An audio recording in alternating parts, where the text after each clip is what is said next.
An honest mistake by The Bravery on XFM 104.9. I'm Ricky Gervais, with me Stephen Merchant and Karl Pilkington, our producer. Right. In inverted commas, heat put. Yeah. They know. How are you doing, all right, Karl? Yeah, didn't they also write something about me, bald round head? Yes, perfectly round little bald man head, they said, so... Because you need to know that when you listen to the radio on that. Really matters what my hair's doing.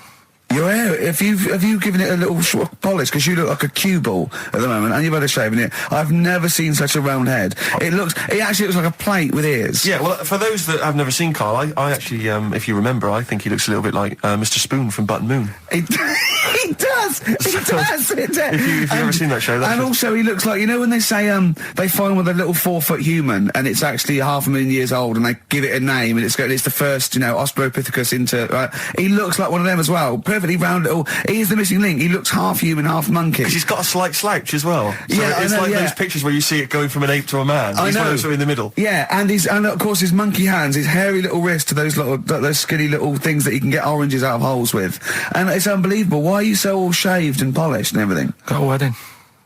What? Got to go to a wedding today, so thought I'd clean myself up a bit. Yeah. Shouldn't you be wearing a suit or something? No, I'll go home and put something on. Oh, okay. But Suzanne said, make an effort. I sort of had a shave and that, and then I came out of the bathroom. She said, "Oh, your head looks a bit sort of eggish." She's right. She always worries about when I have a shave, because I just, That's your girlfriend, Karl. I know. Saying that. Just think, so don't worry about Heat saying it. And funny thing is, it's Boyd Hilton, I think, of Heat that wrote it. And he's got a little bald head. Yeah, no, don't slag him off. Yeah, but on the end of his review, does it say, written by Baldy Boyd? No, because it doesn't matter, it's a magazine. Don't worry about it. Looking forward to the wedding? A bit boring, isn't it? But you've got to do it. They're probably listening. Should we do a shot? No, it'll be a great day for them, but I know what will happen. Suzanne will see, all the fuss and that, and then she'll get ideas, and I'll have to let her down and all that. Why is it you don't want to get married again? I always forget. It's just... who's it for at the end of the day? I've been with Suzanne for 11 years, right? Sure. We're happy. Well, I am. That's what counts. You're never happy. I am. I'm all right. Yeah, no, I know you're happy with Suzanne and everything, but apart from that, you're never happy. You are the most grumpy, moany thing in the world. I mean, I get annoyed, but I'm always happy. I was annoyed here. I was happy coming here, but there was a bloke behind me walking and scuffing his feet. He had a pair of those stupid skulls on, and he was clicking and scuffing. Wear some shoes. You don't have to click. Pick your feet up. Flip-flops annoy me. But I'm happy. I'm just annoyed. You are just like, oh, the world's on me. It's rubbish, this. I know the world's great. It's just sometimes people annoy me by being there, But Steve said I should be locked in one of those towers that princesses used to be locked in fairy towers, because everything annoys me. But you're grumpy. I'm not. I'm all right. Oh, right. Okay. Listen, we better play a record soon. But coming up, Steve, I went away with Karl. Okay. It was a little present from Jane. It was a golfing day, and I could take someone. Took Karl. It was a brilliant day, absolutely brilliant. But it ended with us sort of drinking and chatting, and me saying, "Right, I'm going to bed," because Karl said the most ridiculous thing he has ever said. Think of that. That's something. Oh, sometimes, Karl, I think you're on another planet. Here's the Only Ones. Another Girl, Another Planet by the Only Ones. What a song! Amazing. One of my favourite intros ever. Dr. Fox disagreed with me. His favourite ever was, I think, Money for Nothing, if I remember correctly. Interesting. Yeah, another great tune. Yeah, another great tune. I'm not knocking him. If you'd like to let us know what your favourite intro of all time. That number again is over. Right. Well, we got so much to get through with this show. Let me just get this. I don't quite understand. You were given a gift. And the gift was a golfing day of golf. And for my Christmas present, part of my Christmas present from Jane, a night away, 2 rooms, 2 rounds of golf, dinner for 2, right? But not with her, I notice. Well, she doesn't play. No, she knew. No, it was a present. It was playing golf. It was a golfing day. She doesn't play golf, so I had to choose someone to take away. It's all right. It wasn't a romantic meal. No, but that was my immediate thought. Yeah. Me and Karl just getting in there in the jacuzzi together. It just sounds like an excuse for Jane to have a day off from you. But you don't play golf, Joe. I know. Go. Go. Yeah. Enjoy yourself. A bowling ball with my name on it. So, chose Karl, obviously. We went. It was a great day, wasn't it? Brilliant round of golf, absolutely brilliant. Such a beautiful place in Stoke Poges, it's like a really posh place. And are you a good golf player? Well, we'll get to that. Oh, okay. Wow, he bought the shoes especially for it. Oh, brilliant. I'd love to have seen him in those little shoes. I know, and they were no good because they were metal spikes. We had to change them. He was annoyed straight away. He spent over £22 on these golf shoes. We hired a buggy that was brilliant fun. I was bombing along, wasn't I? I don't drive, but it was great on that buggy. Well, you've been on a buggy with me and you were a bit scared. Yeah. What I nearly killed us once. I was just taking banks and things, but you don't see sort of bunkers, and he'd scream and go, stop! And he'd put his foot down the brake, and then I reversed. At one point he sort of did a handbrake turn next to the lake, and then we had to reverse, right? And you just flick a switch and put your foot down. He did that without looking. I look behind, there's a big oak tree there. He screams, watch the tree, right? So Dukes of Hazzard. I kept jumping in and leaving him behind because I had to go to my ball. Anyway, so the first shot, I got on the driver. I honestly did one of the best shots I've ever done. It went straight down. It was great. I thought, phew, got away with that because it's always the first one because it's a clubhouse and you want to look good. Yeah. So. He tees up, and I've been saying, buy some balls. He just got 6 balls. I was going, what if you lose me? I won't lose 6 balls, right? He tees up, right? Whacks it. It goes miles, like right angles, straight into these the woods, right? He turns around, he goes, go and buy some more balls.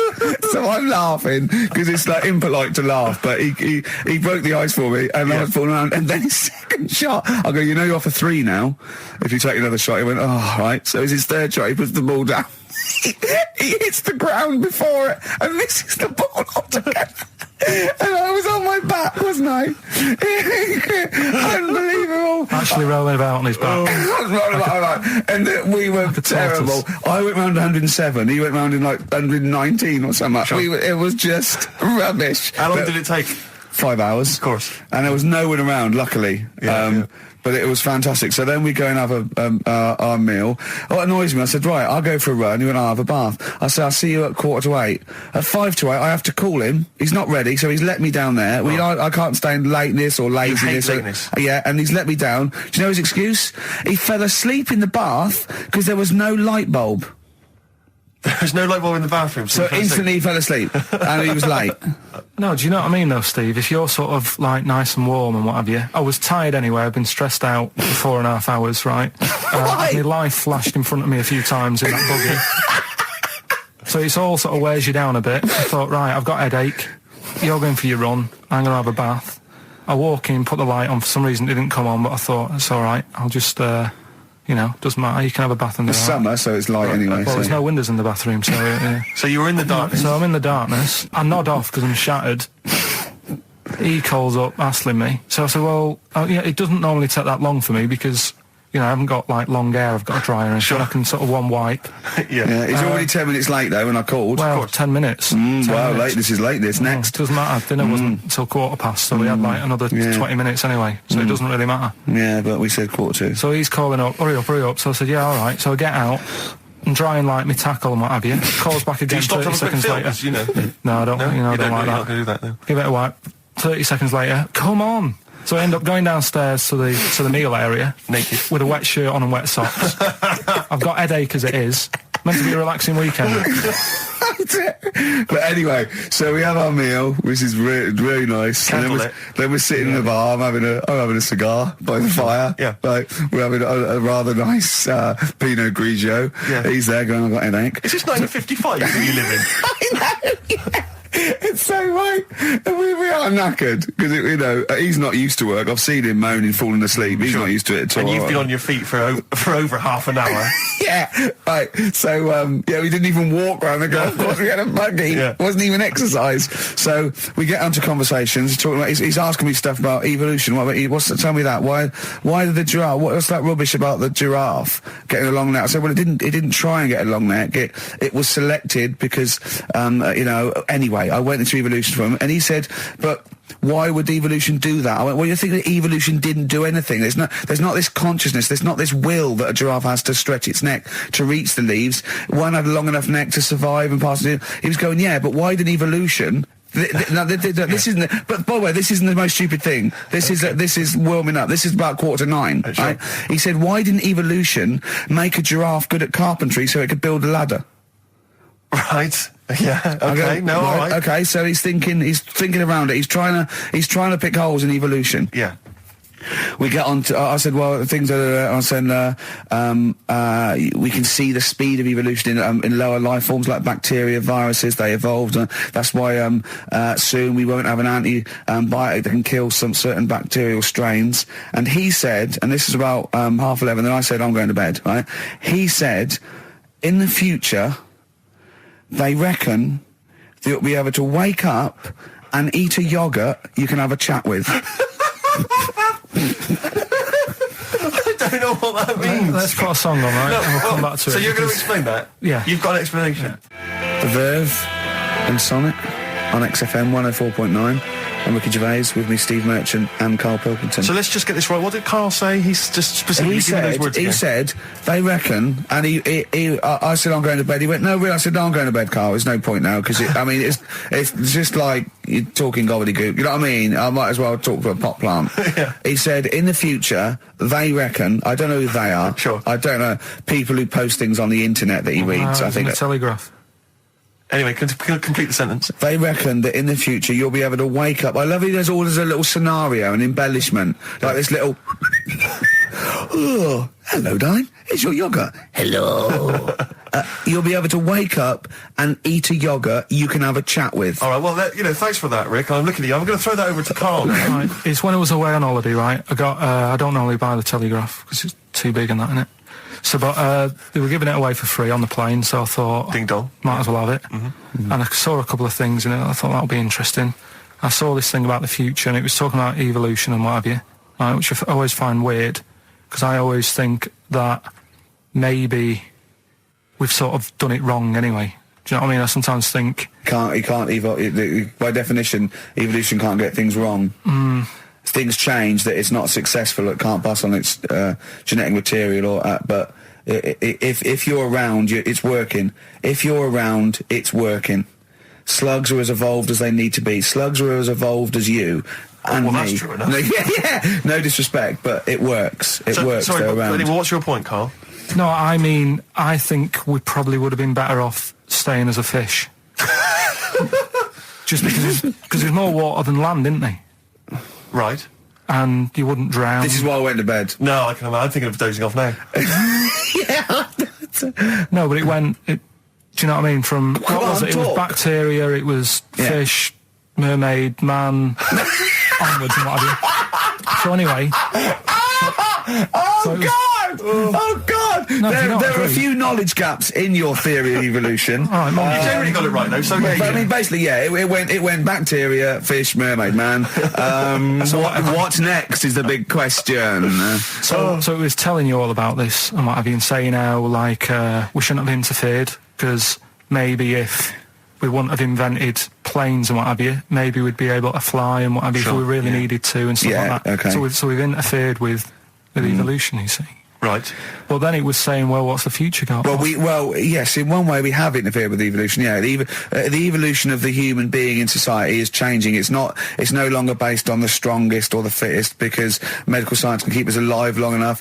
People can pass on their genetic material where without this civilization they wouldn't have been able to. So yeah, there are different parameters, there are different pressures, there are different things that say whether we're going to pass on our genetic material or not. Okay, so in that sense you're right. And that, Rick, as far as I'm aware, has led to a yogurt that you can eat and have a conversation with. So this is what it was saying. It was just saying, we're living in mad times and that. There's a lot of weird stuff going on. One of which is... And the fellow was just saying, with computers and stuff like that, the way it is, we'll be able to wake up... Go on. Have a chat with your yogurt and have something to eat. What do you mean, have a chat with your yogurt? Because of the amount of... I mean, you have them yogurts already, those friendly yogurts. Those bacteria-friendly ones, so this is just a really friendly one. Yeah, they don't... Oh, God! I'm like best! Do you know what? Sometimes, Carl, I think that we're having a chat with a yoghurt. Do you know? There can't be any difference. Yeah, but then I'm always reminded that would be more entertaining. That would be more informative. God. XFM. U2, City of Blinding Lights. I'm going to see them next week at Twickenham. Yeah, well, enjoy that. Looking forward to it. Yeah. Thanks again for letting me know about your... old Nobbo and Edge and all that. Now listen, you just got an email there saying, can you turn up your microphone, Steve? Apparently my voice is a little bit quiet. Carl has to do one thing, make sure we're heard. That's all he has to do. Well, I can hear it. Sounds fine to me. Well, not to the listeners, and that's who we're trying to please. Well, yeah. It's one person, said he can't hear Yes, but we've only got one listener. So if he's not happy, we're buggered. You're allowed to say buggered. Not twice, certainly. Once could have been a mistake. Yeah. Twice, pointing it out is definitely, complaint material. Now, Carl, you haven't told us about your holiday yet. You were meant to do it last week and you didn't. You started telling us, but we didn't have time because we had to do monkey news about a monkey who was a director who cared about lighting and stuff. Is there more monkey news this week? Is it as... okay. Is it real monkey news? Did it happen, or is it mostly embellishment in your round little head? It's proper stuff. Yeah. Okay. Good. So holiday. Where did you go on holiday? Sardinia. Good. Yeah, it's all right. Yeah. Nice food and that. It's important, isn't it? Yeah. And nice beaches and what have you. Excellent. Always like a nice long beach to walk down. Yeah. But so we're having a nice walk, right? You know how nudists do me head in. Sure. Right. Not a problem though, is it? It's not like being scared of spiders where they might jump out under the kitchen sink at you. You know what I mean? It's not a big problem having your head done in by nudists. Yeah, but it just annoys me. It sort of ruins the day a little bit because it makes me feel uncomfortable. Right. Take your clothes off if you feel uncomfortable. That's much more relaxing. Yeah, but well, anyway, right. So I'm walking along the beach, right? Lovely long beach, might be watching the sea, picking up shells and that. And what are you wearing? What's your natural beach club? When he says picking up shells, I imagine he's on all fours going, like that. You know what I mean? Looking at things, just like washing his nuts in the sea to get them tasty. Yeah, going into the sea and then kind of shaking himself and all the water flies off. Yeah. I've just got flip flops on, pair of shorts, and like a little light shirt. Sure. Mm. So anyway, walking along, and Suzanne goes, "Oh look," right? And there's this woman, German, I think, coming out of the... How can you tell she was German? Underarm hair? I'll get to it. Forget the underarm hair. She came out, it looked like she was smuggling seaweed. I'm going to burst! Oh, God! And the funny thing is, right, she... Smuggling seaweed! Oh, God! She was a bit hairy down there, was she? Mental. I felt bad because I hadn't had a shave for 2 days, right? Looked at her, it was ridiculous. She might as well have kept her trunks on. It was just like she was wearing furry trunks, right? So anyway, so I'm walking along. So, yeah, go on then. So Suzanne's like, "Oh, look," and I'm like, "Oh, not again," because every time we go away, there always seems to be one of these. Is she by herself, this woman? Well, the weird thing was, she was with her husband, right? Yeah. But he had shorts on. He was happy, right? But every time, because I walked past her, and he sort of ran off, because he's embarrassed. Do you know what I mean? There's nothing normal about it. What can he do? He can't go, "All right, mate," because he knows it's odd, right? How old was he? Sorry, how old was she? It's hard to tell when someone hasn't got clothes on. Sure. Do you know what I mean? They always look older, don't they, when they haven't got clothes on anyway. But I'd say she was about 40, 41. Okay, right. So I walked past, and the annoying thing is, she got there on a bike, right? No clothes on, little pair of boots next to the bike. So if you can wear boots, just pop some shorts on. You know what I mean? That takes more effort for me, putting boots on. So put the shorts on, right? So anyway, the husband kept running off. I walked past, and I'm getting annoyed because I'm saying, well, we've got to walk past them again on the way back. I like the fact they're scuttling away when Carl walks past. Like when you lift up a bit of sort of iron sheeting in the woods and loads of mice run away. Yeah. It's like whenever Carl goes, that nudists run away. Yeah. Oh, right, okay. So we sort of come walking back and what have you, and I have another look and what have you, and he runs off again. Why another look if it offends you so much? Oh, you might as well just have a look. You know what I mean? It's just putting it on show and what have you. But the interesting thing was, I just wondered whether the husband... If the husband were nude, you'd looked at his tackle. Because remember, when you went to see those two strippers and it was a woman and a man and they whipped their shorts off, you said you looked at his tackle first. I think any bloke would. Well... You would. You just check it out. It's natural, isn't it? You just go, oh, right. So it is normal or whatever. Because you don't know if... you know what I mean? You don't know if what you've got's right until you see someone else's. No, do you know what I mean? Yeah. But anyway, so... but he got us talking, because I was... Then, as soon as I saw her, sort of, day's been ruined a bit, so I'm walking up the beach... Walking up the beach with Suzanne going, how does it happen? Do you know what I mean? Why do people do this? What fun are they getting out of it and what have you? And I just was thinking, is there any chance that fella, right, didn't even know that she was a nudist until they went away? Do you know what I mean? Because I said to Suzanne, say if I met Suzanne, it's like we're getting on, yeah, everything's fine. Yeah. And then you go off on holiday and you go, you haven't got much luggage. And she's like, no, it's fine, this is plenty. And I'm thinking, that's weird. And then we go down the beach and she whips her knickers off. I'd be annoyed, but there's nothing I could do. Do you know what I mean? Sure. So I'm just wondering whether that's what happened to this fella. Every time someone came walking up, he was like, oh, God, this is embarrassing. And he kept nipping off. Yeah. Finding something else to do. Look at some shells. So I'm wondering, Rick, if at some point, maybe today or in future shows, we should get a nudist, one of these official nudist spokespeople, because all these nudist organisations, get them on the phone, justify themselves to Karl, because, in his mind, they are, what would you say, weirdos, freaks?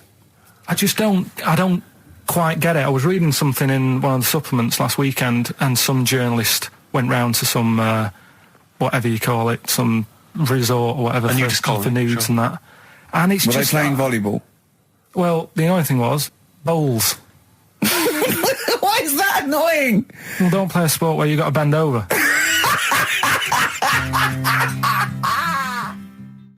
Neil Young from the album Zuma, and that's Pardon My Heart on XFM 104.9. Ricky Gervais, Steve Merchant, Karl Pilkington. We just had a text here that says, and I don't know what truth there is in this, as ever, but John says there is apparently a nude bike ride today in Hyde Park. Now, I can't believe that's the case, because I don't think it's allowed, is it? You can't ride around with your veg out, can you? I don't know. Why would you want to? Well, good point. On a bike. On a bike, I like the fact that that's what disgusts him. I want. Do you know what? If we did appeal for a nudist to call in, I'd want a very specific sort. I want a German nudist, a middle-aged man called Helmut. Okay. If there is any, or the closest one to it. So I want a middle-aged man from Germany. If your name is Helmut, you're in. But I'll accept Hans. Karl would be good, wouldn't it? All right. Yeah. I think I'm wondering if the age might. Maybe we could we broaden that Okay, just a German nudist bloke. Right. Could he at least be fat? Okay. Could I find a fat German fella? If your name's Helmut, we're going to give you a big prize. Yeah. But, any fat German fella who likes to get his sausage out. Sure. Okay? It's sauerkraut. Yeah. What's the phone number? 0871 222 1049. It'd be good just to get an email or a text with a contact, wouldn't it? And then I can just call them up in the week. Sure. And 83936 is the text number. I don't know what our audience demographic pans out like, Rick, but I'm suspecting that's probably a fairly small fraction of our listenership. I know, but there must be someone out there. If you know a fat German who likes to get his tackle out, phones are going. Straight away. Just answer it, Karl. Just answer it. Just pop that. It could be anything. Well, just see what it is. To be fair, it could be a nutter. But just say hello. Just tell your turn. It's not straight away. He'll stay there, won't he? He'll stay there. Well, answer it.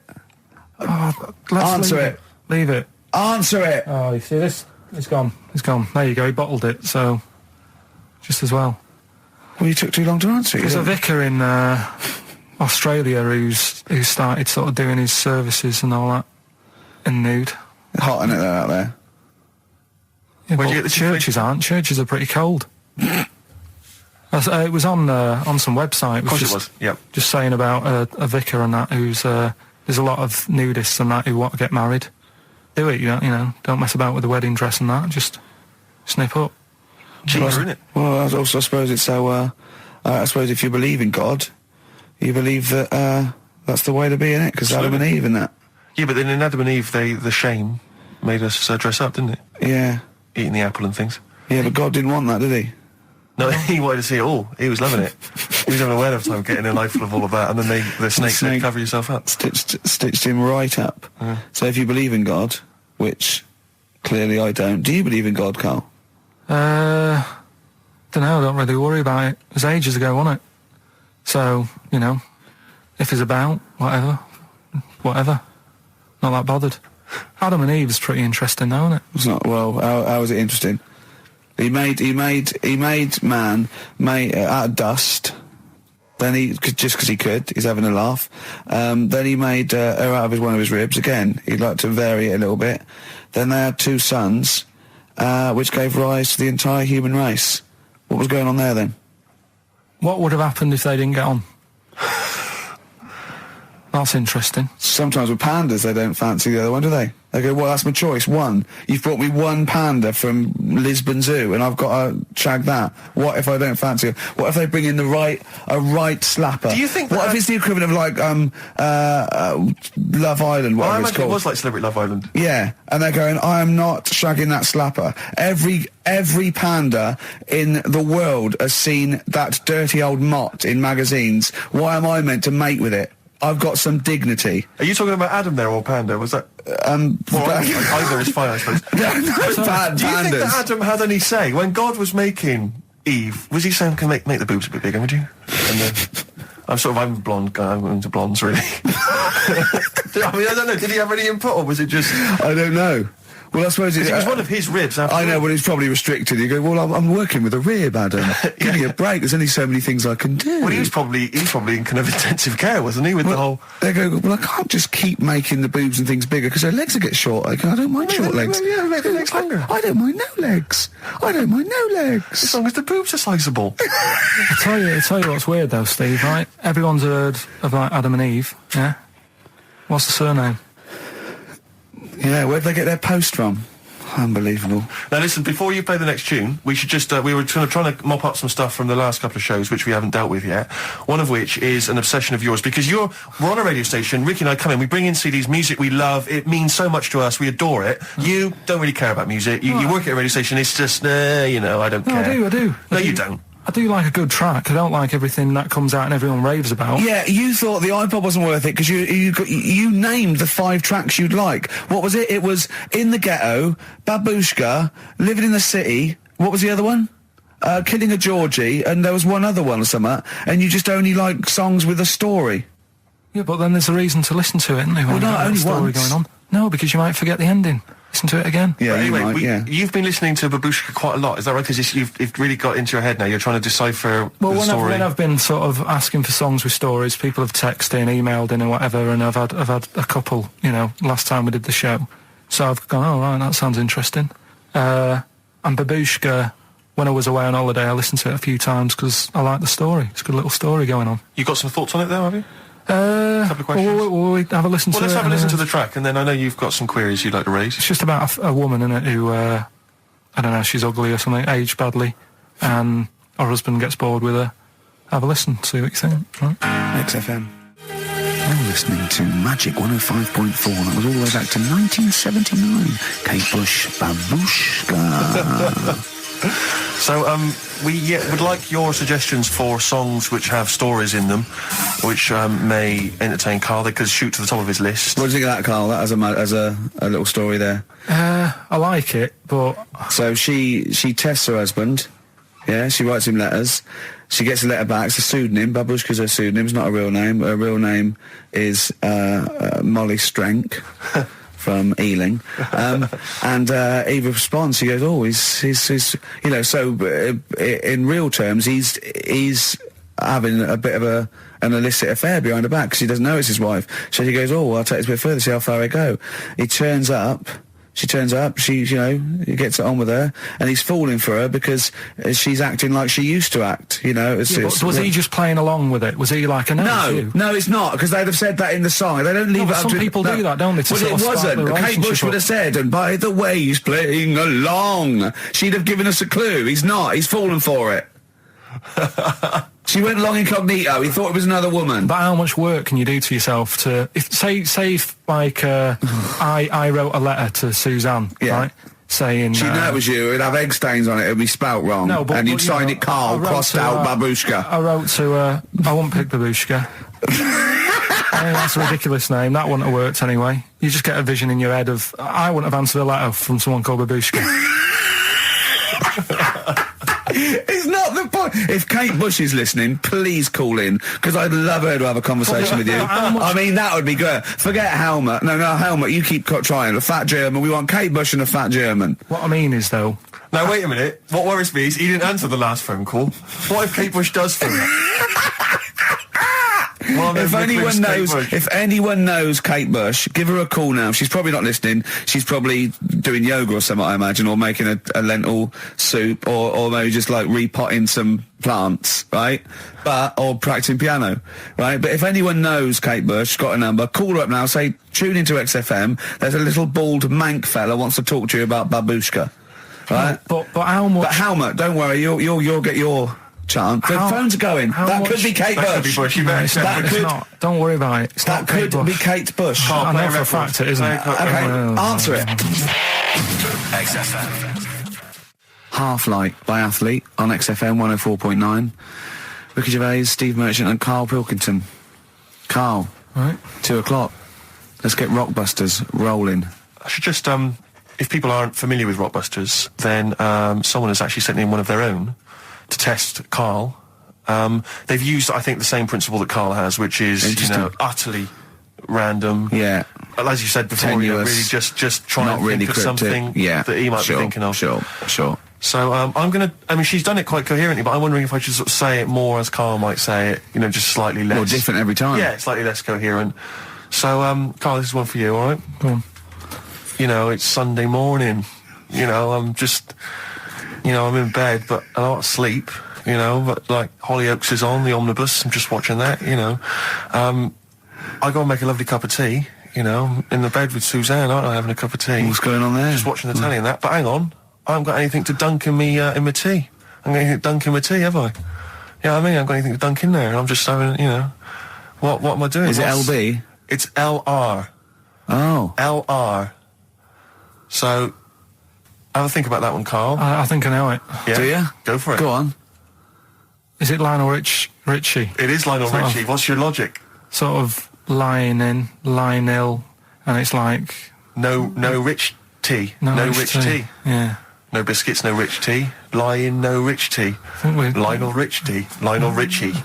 It works. It's just as coherent as one of yours. What's that? We've done one a little bit like it. There's nothing wrong with that. I cannot believe you got it. That's a taster. I cannot believe you got it. I might not have got it without the initials, but that's why we chucked them in, just to help you along. Right?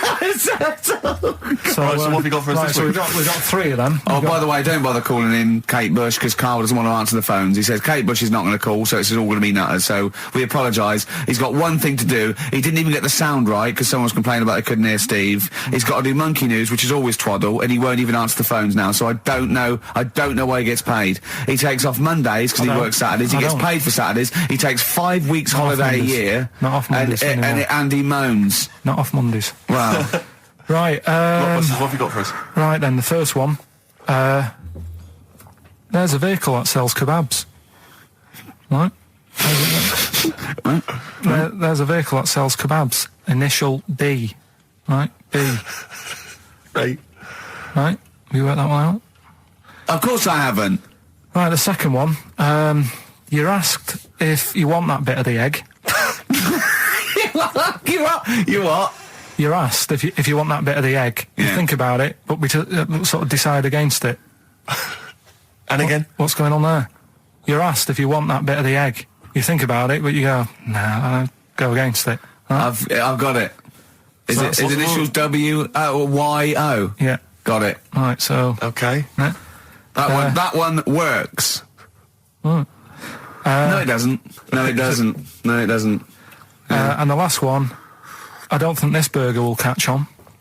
I don't think this burger will catch on. Yeah, and the letter there is M.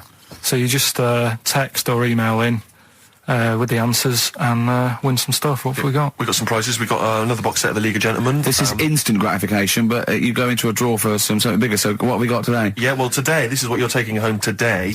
You've got the League of Gentlemen, the complete collection on DVD. That's worth having, definitely. We've got Catterick, which is the current Vic and Bob show on BBC Two, which is good. The Aviator, the award-winning Leonardo DiCaprio, Martin Scorsese biopic, and once again Ladder 49. We're giving that away again, are we? Yeah. Apparently we got. Did we get a job like those? Did we? We got loads of them. We got boxes of them, stacks of them. Yeah. Excellent. So email in if you just want a copy of Ladder 49. I'm sure we could dig one out for you. yeah. Or phone in, because Carl does not answer the phones.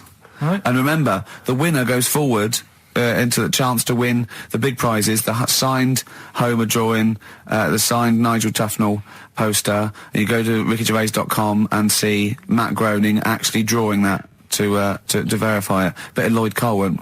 Never anyone has it? Has it? Lloyd Cole, Impossible Girl on XFM 104.9. Wow.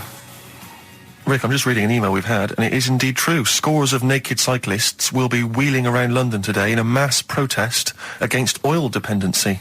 The World Naked Bike Ride will see the arresting sight of up to 200 daring riders bearing all in their cycle past some of the capital's most famous landmarks. Have they got to wear an helmet? Are they against wearing a helmet? Well, I think they're trying to make a statement, I would imagine. I don't know. Well, they don't have to wear a helmet. It's not law to wear a helmet on a bike, is it? It's for your own safety. It's sensible, you're right, yeah. Well, it's also sensible to just pop some pants on. Pop some pants on. Are you going to be popping down there and cheering them on? I'm not going anywhere near it. What are they going against? What's the problem that's going on? Oil dependency. I think, generally we're consuming too much oil, aren't we, in the world, and it's going to run out one day, and we've not got any alternatives. Talking of campaigns and things and that, did you see Sir Bob on Jonathan Ross last night? Sir Bob Geldof. Sir Bob Geldof. Yeah. Are you going to walk to Edinburgh or sail to France, Carl? What do you think of all this? The G8? I think it's good that, he's doing some stuff for the world and what have you, but probably won't bother. No. I'm going to walk. What do you make of all this campaigning? He's dedicated his life to this now, hasn't he? Yeah. I mean, it's interesting. I was watching him last night, and I respect the man. I mean, he used to work here, didn't he? Did some shows and that. Mm-hmm. It's good. It's all right that he can do it, but... I assume that's not why you respect him. I assume you respect him because he's trying to save a nation, as opposed to used to work in XFM for a while. Yeah, I know, but I'm just saying it's good that he's given up a lot of his time to, try and save the world and that, but, there's a bit of me that's kind of like, is he wasting his time a bit? Right, well, what do you mean wasting his time? Well, he tried it before and... No, wait. What he's trying to say is that the G8 are I think the 7 most rich, wealthy nations in the world, and Russia, and they get together and they can wipe out the third world debt. I.e. they owe us billions and billions of pounds, they can't afford to pay it back. So he's going to say, let's wipe the slate clean and pledge, I think, a lot more aid and stuff to them, isn't it? Mm-hmm. So what do you think of that? But won't they just do it again? Right, what's you thinking?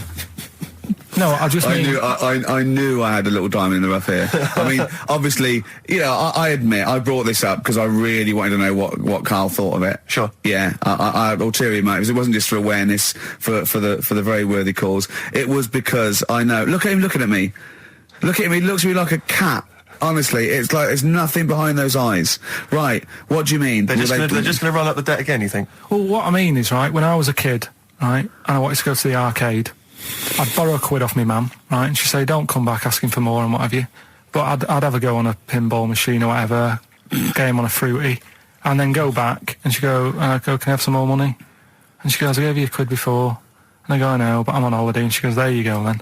And then I go off and do the same thing. I didn't go, no, I wasted the last one, I'm going to pop this in the bank. Right. So you think that's what's going to happen with... That's a nice metaphor. So what do you think happening there? That the Africans are blowing it down the arcade. Instead of putting it towards a fishing rod, they're blowing it down the arcade. I'm trying to win a watch. Look, I've got 100 goals. I think this thing is dodgy. Yeah. I'm trying to win a fluffy toy. That's what Bob's saying, you're never going to get the Snoopy. You're never going to get the Snoopy. It's always going to fall out of the little claw it's before it rigged. gets to The claw is not strong enough. Yeah. Do not waste it. No, Midge. Midge, you have to write a song. Write another song, mate. They've blown it down the arcade. Brilliant. So that's your genuine logic, is it? Well, I just don't know... if they put me in charge of it, I don't know what I'd do. I just think it's a... Could I just say that will never happen? No. Could I just say to London, and anyone listening Sleep on Saturday, easy. Don't worry, Karl is not going to be put in charge of G8. It's not going to be him, Blair Chirac. That would be a joy if it were. That would be amazing. But anyway, so let's assume some alternate universe you are in charge. What would you do? Monkeys, obviously. It's like Planet of the Apes. What are you going to do? You're the only only person with opposable thumbs. What's your solution? We've done a lot of it, haven't we? We've sent, money out there. We've sent them clothes and that. Yeah. Have you? It's gone. You say we. Have you sent? I've done loads for charity. Go on. No, loads. I've done loads of stuff. Go on. For what? Oh, I give stuff to Oxfam. Yeah. What stuff you don't want anymore? Yeah, junk. You mean? Well, yeah, but it'll be all right for them. I mean, I said to you the other day, like, when they collect clothes for over there, I don't know, none of my stuff's going to fit them well. But the thing is, I do loads of charities. I do loads of things like... Go on. I pay for tools. I do that thing, a monthly payment of £5, paying for, toolbox and that for someone out there. I help old people, which I'm going to stop, to be honest. Why? Because... Do you know this thing I do, Steve? Right, no. This is a £5 a month as well, right? I got stopped in Leicester Square one day. They said, there's a little old woman somewhere. She's cold. Are you going to help her out? So I was like, why me? Right. So anyway, they said it's easier if people look after one old woman, right? So why me? I've signed up to look after this old woman called, I don't know, call her name June or whatever. It doesn't matter. So it does to her, but go on. So anyway, I'm paying this £5 a month, and the first £5, first time I paid it, I got this thing in the post, right? And it had, thanks a lot, Karl. You're looking after June. Here she is, here's a little picture of her, and she's sat there, what have you, with a cardigan on and stuff like that. Every £5 you pay, it'll be cheering her up, and, look after her, pay for her food and what have you. So, for a bit, you feel good, don't you? And you think, well, I've done my bit for the world. Anyway, 2 months later, get another package, right? Picture of June in there again. She's got a tan. So he's saying you're paying to keep her warm. No, they meant a week in Mallorca or whatever. And this is what I mean. People if they can get away with it. So, while Geldoff's there every year or every couple of years going, let's do this for them, let's do that. I tell you what, I wouldn't get off my arse if I was over there. Well, that isn't having a go. I don't know where to start. That isn't having a go, though. What do you think? So what do you think? You think they're going, don't bother getting a job or anything. Geldoff will be here. Geldoff will be, it's June. I don't know. It's difficult, isn't it? It's difficult. So you think Sir Bob should just wash his hands of the whole affair? You think it's a complete waste of time? Is that what you're saying? That you should just leave them to it? Just leave them to it, let them sink ever more into debt, ever more into hunger. You just think that should just carry on? Do you know what I think he's saying? I think, now, I'm not putting words in your mouth. Are you saying they blew the last lot we gave them, they've got to learn a lesson? Is that what you're saying? No, I'm not going to say that. I'm not going to say that. Is that what you're thinking? No. What are you thinking? I'm not thinking anything like that. All I was thinking is about this gig, it might have been better to do it, like, rather than, I don't know, ruining a grass field in Edinburgh and that, do it out in Africa, right? Get people out there, get the tourists up, do you know what I mean? Get a load of people out there. They've got loads I don't reckon he's going to get people to walk to Edinburgh. I very much doubt people are going to fly to Addis Ababa to see Coldplay. Cheap flights and what have you. Right. Hot dog stands and that, locals will love that, right? Job done. Brilliant. Let's put him in charge. Yeah, just for one day. Let's put him in charge of Live Aid. If Bob Geldof is listening, I know you respect him because he used to work on XFM. No, but he's done a lot Bob, as well. if you're listening, please, I would love, oh my God, a conversation, Bob Geldof talking to, forget Kate Bush, forget That would be Halma. amazing. Can Bob please call in and speak to Karl? No one call except Bob, so we know it's Bob calling. Right, get on the phone. What's the phone number? Can't we talk to him next week? He might be busy next week. No, he's got stuff to organise. Don't worry about it. Don't worry about it. We can talk to us next week. All right? I'm not going to go. I'll go through the phones. It's mental. Play a record. All right, what we're having? Bit of Killers? Yeah. The Killers, Somebody Told Me on XFM 104.9. Tell you what, talking of starving, I went to what is meant to be the best restaurant in the world on Wednesday, yeah. Sure. You must be famished. Well, Jonathan Ross booked a table there. It came out, I think he's been trying to get there for a while, and I think there's a waiting list and everything, right? And you've got OBE, you're walking straight in. He's walked straight in with that, yeah. Me and Jane went along with him and Jane to the Fat Duck in Bray, as it was voted the best restaurant in the world. Okay, right. And it was incredible. I mean, it's across from the restaurant and sort of Barnum. They do, just incredible food. But all the way there, I'm thinking, well, I can't eat stuff in normal restaurants. I don't eat red meat.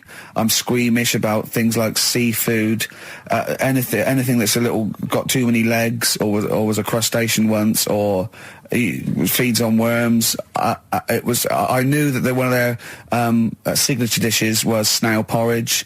So I'm thinking, I'm not going to be able to eat anything here. So I was thinking, I had something to eat before I went.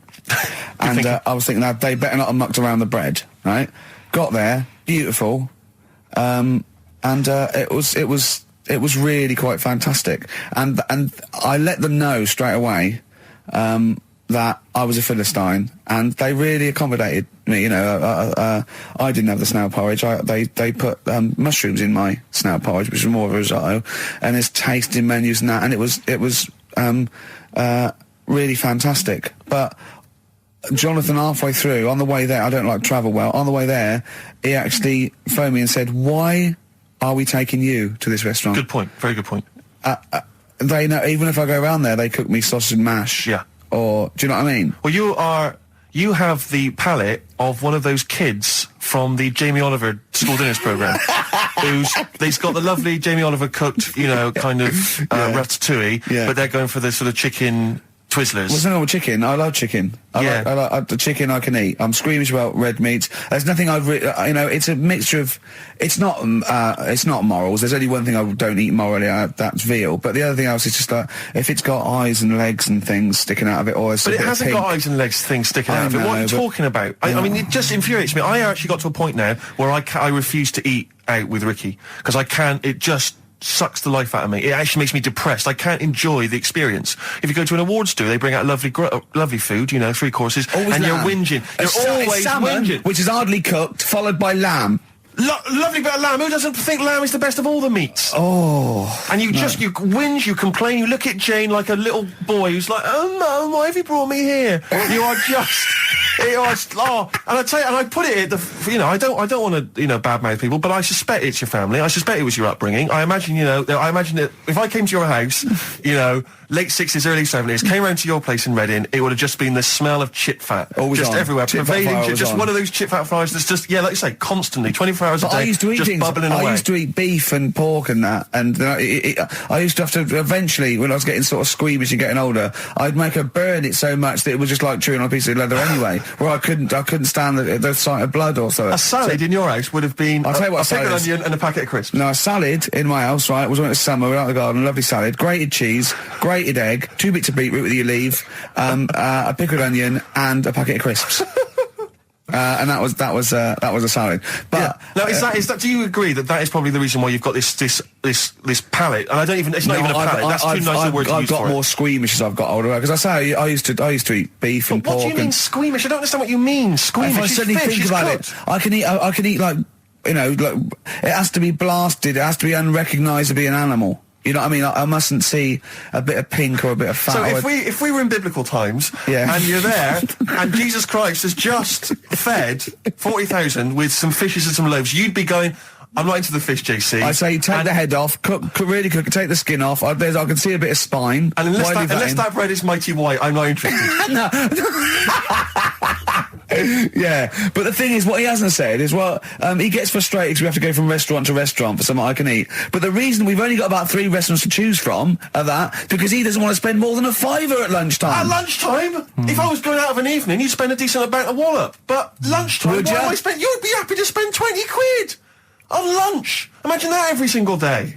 There's no one out there who's eating lunch, 20 quid a day on lunch. It's crazy. You don't need that much food at lunchtime, because I know what happens. You go in there, you have some kind of, Thai green curry for lunch. You're asleep by 1:30. We're trying to work. We're trying to write TV shows, and you're dozing off like one of those giant anacondas that's just eating a sheep and is slowly digesting it. It takes like 3 weeks. He doesn't eat, Carl. He does not like the spare. He'll walk a mile out of his way to get a sandwich that's mostly bread that only costs $1.20. It's about value for money, Rick. That is all it's about. To tell me, I remember Oh, come on, let's having an argument over that 50p that time. I don't want to bring it back up again. Here's the situation, Carl. I lent you 50p, and you decided you weren't going to pay me back. It should be to my discretion if I say, don't worry about it, Carl. You should offer me the 50p, go, there's that 50p I owe you, and I'll go, don't worry about it, Carl. But you didn't even do that. No, it's the way that you were, like... I said, where's my 50p? You went, oh, you don't need that. That's not your decision to have. I didn't say that. I said, I don't think I've got it at the moment, or whatever. Rubbish. And you're going through my pockets and that. Rubbish. 50p. Ridiculous. You've just given him a keg of beer for free, hadn't you? Well, let's not go over it again. I just think value for money is important. Like, now, okay, so for instance, in the morning I have to get the tube, but you can get a travel card, zones 1 and 2, right? It's about £4.70, I think. But before 9:30, it's about £6.50. All right, and then at 9:30, when the clock ticks over to 9:30, it's £4.70, right? Now, sometimes I'll get there, I'll be about 9:20. Now, you'd be saying to me, oh, just spend it. And I'm thinking, I've got 10 minutes. I'll perhaps read the paper, wait for it to click over to 9:30, and then I can get a cheaper ticket. Now, surely that makes sense. Surely that's logic. If you were in that situation, Rick, if you were there, right, and you had, let's say you had 3 minutes to wait before 9:30, what would you do? Would you stand there and wait? No, because waiting to me is worse than anything. It's madness. It's madness. I can't stand queuing. I can't say, no, I'd pay, yeah. How long would it have to be before you'd wait? If there was like a minute on the clock to go, would you wait? If they literally said, if you wait 30 seconds, I go, all right. Well, that is the case. That literally is the case. Okay, but not 10 minutes, no. What about you, Carl? I'd feel if it was 30 seconds, I'd feel flash going, I'd spend £3. But if it was like a couple of minutes, I go, oh, it doesn't matter. I just wouldn't. Madness. Yeah. Think about how that tots up over the years. Amazing. Carl, what about you, Carl? Would you do it? It depends, doesn't it, what your job is and that. If you're a doctor, you've got to get to, go and save someone or whatever. You can't say, oh, just 10 minutes. Depends. Depends on the situation. Depends. Most of the time, I've got to get in work early. I can't be hanging around till half 9. But you don't, though, do you? I've called him when I was filming.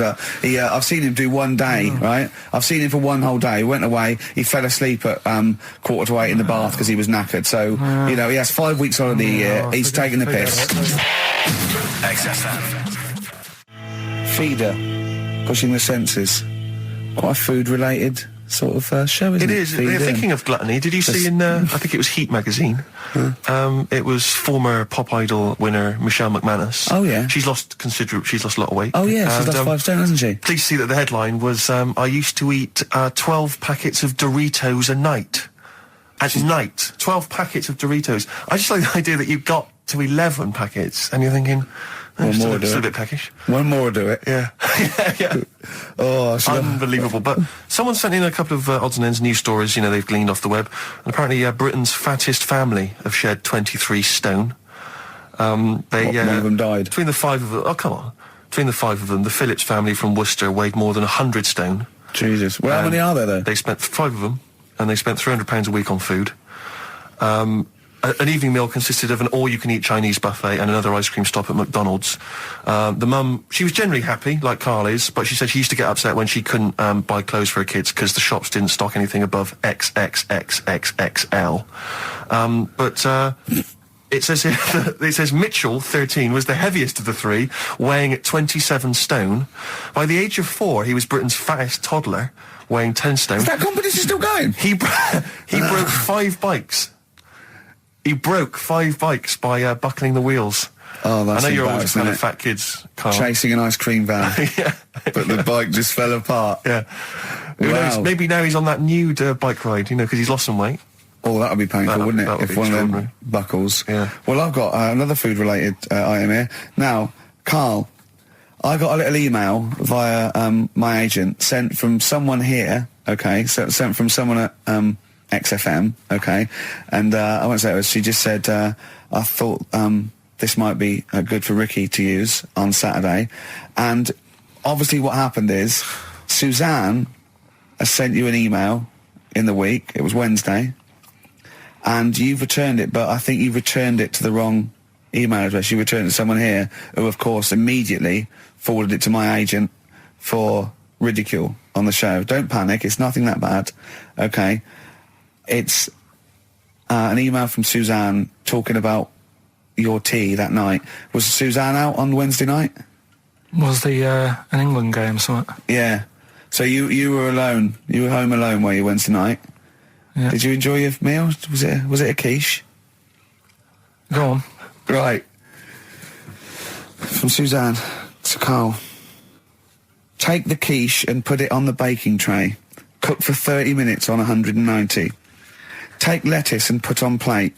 Take 3 tomatoes, wash and chop into quarters. Place on lettuce. Take an avocado, chop in half. Remove the stone. Peel skin and slice. Place on salad. Put salt and pepper on and a dribble of olive and balsamic vinegar dressing. Right? In brackets, small bottle behind the cafetiere. Right, in case he's reaching for bleach. Yeah. That's it. She had to put everything else away. Right? Then sprinkle a smidge of parmesan on top. Remove quiche from oven, cut into quarters and put on plate. Eat. Oh, wow. Does she have to do that every single time she's out? No, it's just that I'm not that good at cooking, right? And to be honest, that was a lot of hard work. I didn't bother warming it up. And I did without the avocado. Why? Too much messing about. He didn't even do that with instructions. It was too much. But yeah, I'm not that good at cooking. And Did you genuinely? That's not cooking though, is it, Karl? That's heating up a slicing. quiche. That's cooking it is making the quiche. Yeah, but I'm just. Could you have figured that out if she hadn't left that note for you? Why did she have to tell you what the olive oil and balsamic vinegar was? Because I've put sort of cooking oil on my food once, and I said, oh, it's a bit. It's ever since, right? Years ago. I'm gonna die. Years ago, leaving Mr. Magoo at home. It was ever since I put sausages in the toaster that. What do you mean? I nearly set the flat on fire. Because do you know, like when you're grilling food in a pan and all that? Yeah. Sort of sausages spit and it goes everywhere, doesn't it? And it makes everywhere greasy. In the toaster. So I thought, well, just want to warm them up.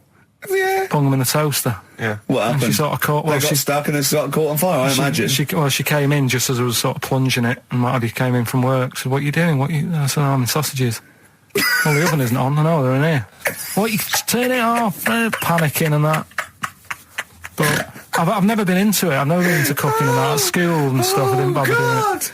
Oh, every time Suzanne comes home, she must think, please be the house still there. Yeah. Please not let me hear a fire engine as I come round this corner. Oh, God. She comes and goes, oh, God, thank God. I bet she's always happy to see you when she gets home and you haven't burned the place down or introduced some howler monkeys or something. Unbelievable. What I find extraordinary is there are people who are in sort of care in the community who don't need instructions on how to prepare food. Oh, they do. They can do it. Yeah, you show them once. Yeah, they do. Whatever you do, don't put sausages in the toaster, Johnny. Do you know what I mean? Yeah, and they've learnt it. They don't put sausages in the toaster. Yeah. They put their fingers in. Yeah. Are we doing Rockbusters answer? It's what London's waiting for. I'll tell you what, we'll play a song and then do Why not? Rockbusters, yeah? It's worth waiting for. Have we still got Monkey News to come? Yeah. Oh. Roxy Music with the old Dylan classic Hard Rains on XFM 104.9. Mixing it up, just mixing it up, mixing and matching. We've got Neil Young, we've got a bit of Roxy Music, we don't care, do we? They were bang up to date with some of the latest tracks from Feeder and the like, so... Yeah, big time. But it's what they're waiting for, is the Rockbusters answers. That's right. Right. Okay, give us the clue, give us the answer. Right then, first one. Hurry up, because we haven't got long for Monkey News. Don't worry about it, First one. There's a vehicle over there that's... it's changed? Selling kebabs. Oh, it's changed, go on. Initial D. Yeah, what is it? That was Donovan. Okay. All right, yeah, okay. Yeah. That Good. works. I'll give you that. Yeah. Second That's a one. real clue. Well, they got it, like they always do, so they're always real clues. Second one. You're asked if you want that bit of the egg, right? You think about it, then you decide against it. I think I know this one. What was the initial again? Y-O. Is this John Lennon's wife, Yoko Ono? Yeah, that's right. I think that was her name, Yoko Ono, wasn't it? Yeah, it was Yoko Ono. It was Yoko Ono. No, you've got it wrong. You're thinking about it. You're asked if you want a bit of the egg. Yeah. You go, yolk. You think about it. Oh no. Oh, so you say it twice, you stutter. So No, it's no. Yoke, oh no. No, you didn't No, her wrong. name's Yoko Ono, though. Yeah, Yoko Yeah. Ono. Listen to the clue again. Okay, no. Listen to the clue. So what you say is, do you want this bit of the egg? You did the yellow bit. No. Yolk, oh no. That's Yolk, right. oh no. Yolk, oh no. Yolk, oh no. Oh, yolk. Yeah, go on, brilliant. Yeah, okay, yeah, Yoko Ono, yeah, go on. Works Yeah. perfect. Next, yeah. And the last one was, I don't think this burger will catch on. That was initial M. Yeah. McFly. Right? So, there's your 3 clues. What's There's your 3 answers. It won't catch on. Well, who'd want to eat that? You know what I mean? It's like a Mac burger or whatever. Mac chicken. McFly. Don't want one. Put it back. I'll have a chicken. Right? So who's got the 3 then? Well done to Ian Shillham from Mansfield, who's got all those answers right amazingly. And he wins all those great prizes, including Ladder 49, starring Joaquin Phoenix and John Travolta, which I don't think anyone's ever seen. There's 49 of them. And he wins that, but he also goes forward, as you say, to the big draw, which will come up at the end of our little to run. win the signed Homer saying "I like Carl because he's stupid like me," and you can see Matt Groening drawing that. To know it's real on rickygervais.com, and you can win that and a signed Nigel Tufnell poster. Brilliant. XFM. It's a Ricky and Steve classic on XFM, Sugar, If I Can't Change Your Mind. Brilliant. So listen, it's time, isn't it? We've only got a few minutes left, so you better play the jingle. Oh, chimpanzee that monkey news. So Monkey News, if you've only just started listening to the show. Oh, you poor fool. Monkey News is where Carl reports for us all the latest monkey activity. A headline or a word or someone he overheard in a pub and then totally embellishes it and makes it ridiculous and impossible. He believes it, though. He believes every word he's saying. Let me say that. When you hear this, whatever it is, I haven't heard it, twaddle, remember, Carl totally believes it. Go on. Right, so anyway, right, I think it's in LA this happened. Right. I think. Why does he think? So these people are in a restaurant having a lovely meal. Is one of them short and hairy, but it goes, totally covers from top to bottom in a spacesuit, so he didn't know it was a monkey? It's not one of the customers, one of the waiters? So they're having a lovely dinner, probably one of the best sort of dinners they've had, right? Yeah. So the waiter comes over, and it's like, can we just say that I had a lovely meal and that? Right, it's the chef. Because it is. Can we see the chef? Yeah. So can we just, see the guy who cooked it? Of course. Yeah. Short fella, hairy. So the waiter said, to be honest, the waiter said, look, he's busy, he's got meals to cook and what have you. He hasn't really got time. He said, only take a minute. He said, no, I prefer, So this is a restaurant in LA that serves brilliant food. I'll pass your message on and what have you, right? So, So he sends for Monkey Pierre White. So it's a bit odd. Anyway. So they go out, right? They go out to the car and they notice the kitchen door's open. Yeah, right? Yeah, of course they do, because they're going to discover something that I don't know. So they're going to just out of interest, where does this chef train before we see him or reveal what he might look like or like to eat? Anyway, so they pop their head in and think we'll just nip in and go, love the fruit salad or whatever. Yeah. So they stick their head in. We better see the human chef. You never guess what? Go on. Monkey stood on a chair, right, cooking veg. Right, so anyway, they're like, what's going on here? What do you mean? What do you mean he's cooking veg? What is he doing with it? Well, he's stood on a chair by the cooker and he's chopping stuff. Oh, he's chopping as well now. He's just relishing it, yeah. It's got a little, he's got the bosses in there. They're like a bit shocked. So he's a bit panicking because he's got this monkey working for him. So they say to him, what's going on here? We didn't know this is what's going on. Why have you got a monkey cooking stuff? So he said, well... Incidentally, a monkey, I should point out, who probably doesn't need instructions from its girlfriend. Oh, forget it. Okay, let's have a great show, everyone. Oh, yeah, good luck. Good luck. Right, that was Jane's Addiction, Just Because, on XFM 104.9. Right, everybody up, let's give them a great show, yeah? 2 hours of, fun, chat. Let's keep it, let's keep it cutting edge. Let's not be too... that's what the listeners of XFM would... Oh, no, it isn't, is it? No, because... Hold on, wait a minute, because we came in yesterday and did this little skit, didn't we, where we bleeped it out. A little sketch. It was quite noisy, quite controversial. Karl called me last night, and we're not allowed to play it out. We've been censored? Yeah. Interesting. Yeah. So it's a cutting-edge alternative station. Wants to push the boundaries. Wants to be thought of as rock and roll, a bit punk rock. Yeah. Because I said something like the radio authority. I bleeped it out. What I called them. Yeah. But couldn't do it. Done it before. Censored. Couldn't do it. Censored. Karl agrees though. What's your thoughts, Karl? You agree with that? Yeah, I agree. Yeah. Why? Well, what's the point? Well, it was funny, wasn't it? And it wasn't offensive. Not really. It's not some of the best stuff that would have ever gone out on this show, but. You know. Right, what are you putting up against exactly? Cheeky Freak of the Week? Well, that springs to mind. Yeah. Rockbusters? But I mean, the thing is, you know, the things that you have put out there, I mean, we better be really careful. Who's worried about complaints? I mean, it's not just swearing, is it? It's taste and decency and everything. Yeah. So, we can't laugh about the disabled anymore in the Cheeky Freak of the Week. Can't do stories about elderly relatives with genitals looking like a split tennis ball. Can't do your dad putting a child with learning difficulties in a bin. So, what should we just play music? I think that's all it's going to have to be, yeah. Play a record. Accidents Will Happen by Elvis Costello on XFM 104.9. Karl's a little bit stressed, but it's not his fault. It was the boss that overruled him. He came along. What did he do? He heard you listening to it. Yeah. What did he say? He says, what's that? I said, it's what Ricky wants to play out tomorrow. Yeah. And he said, well, can't go out like that. Too many...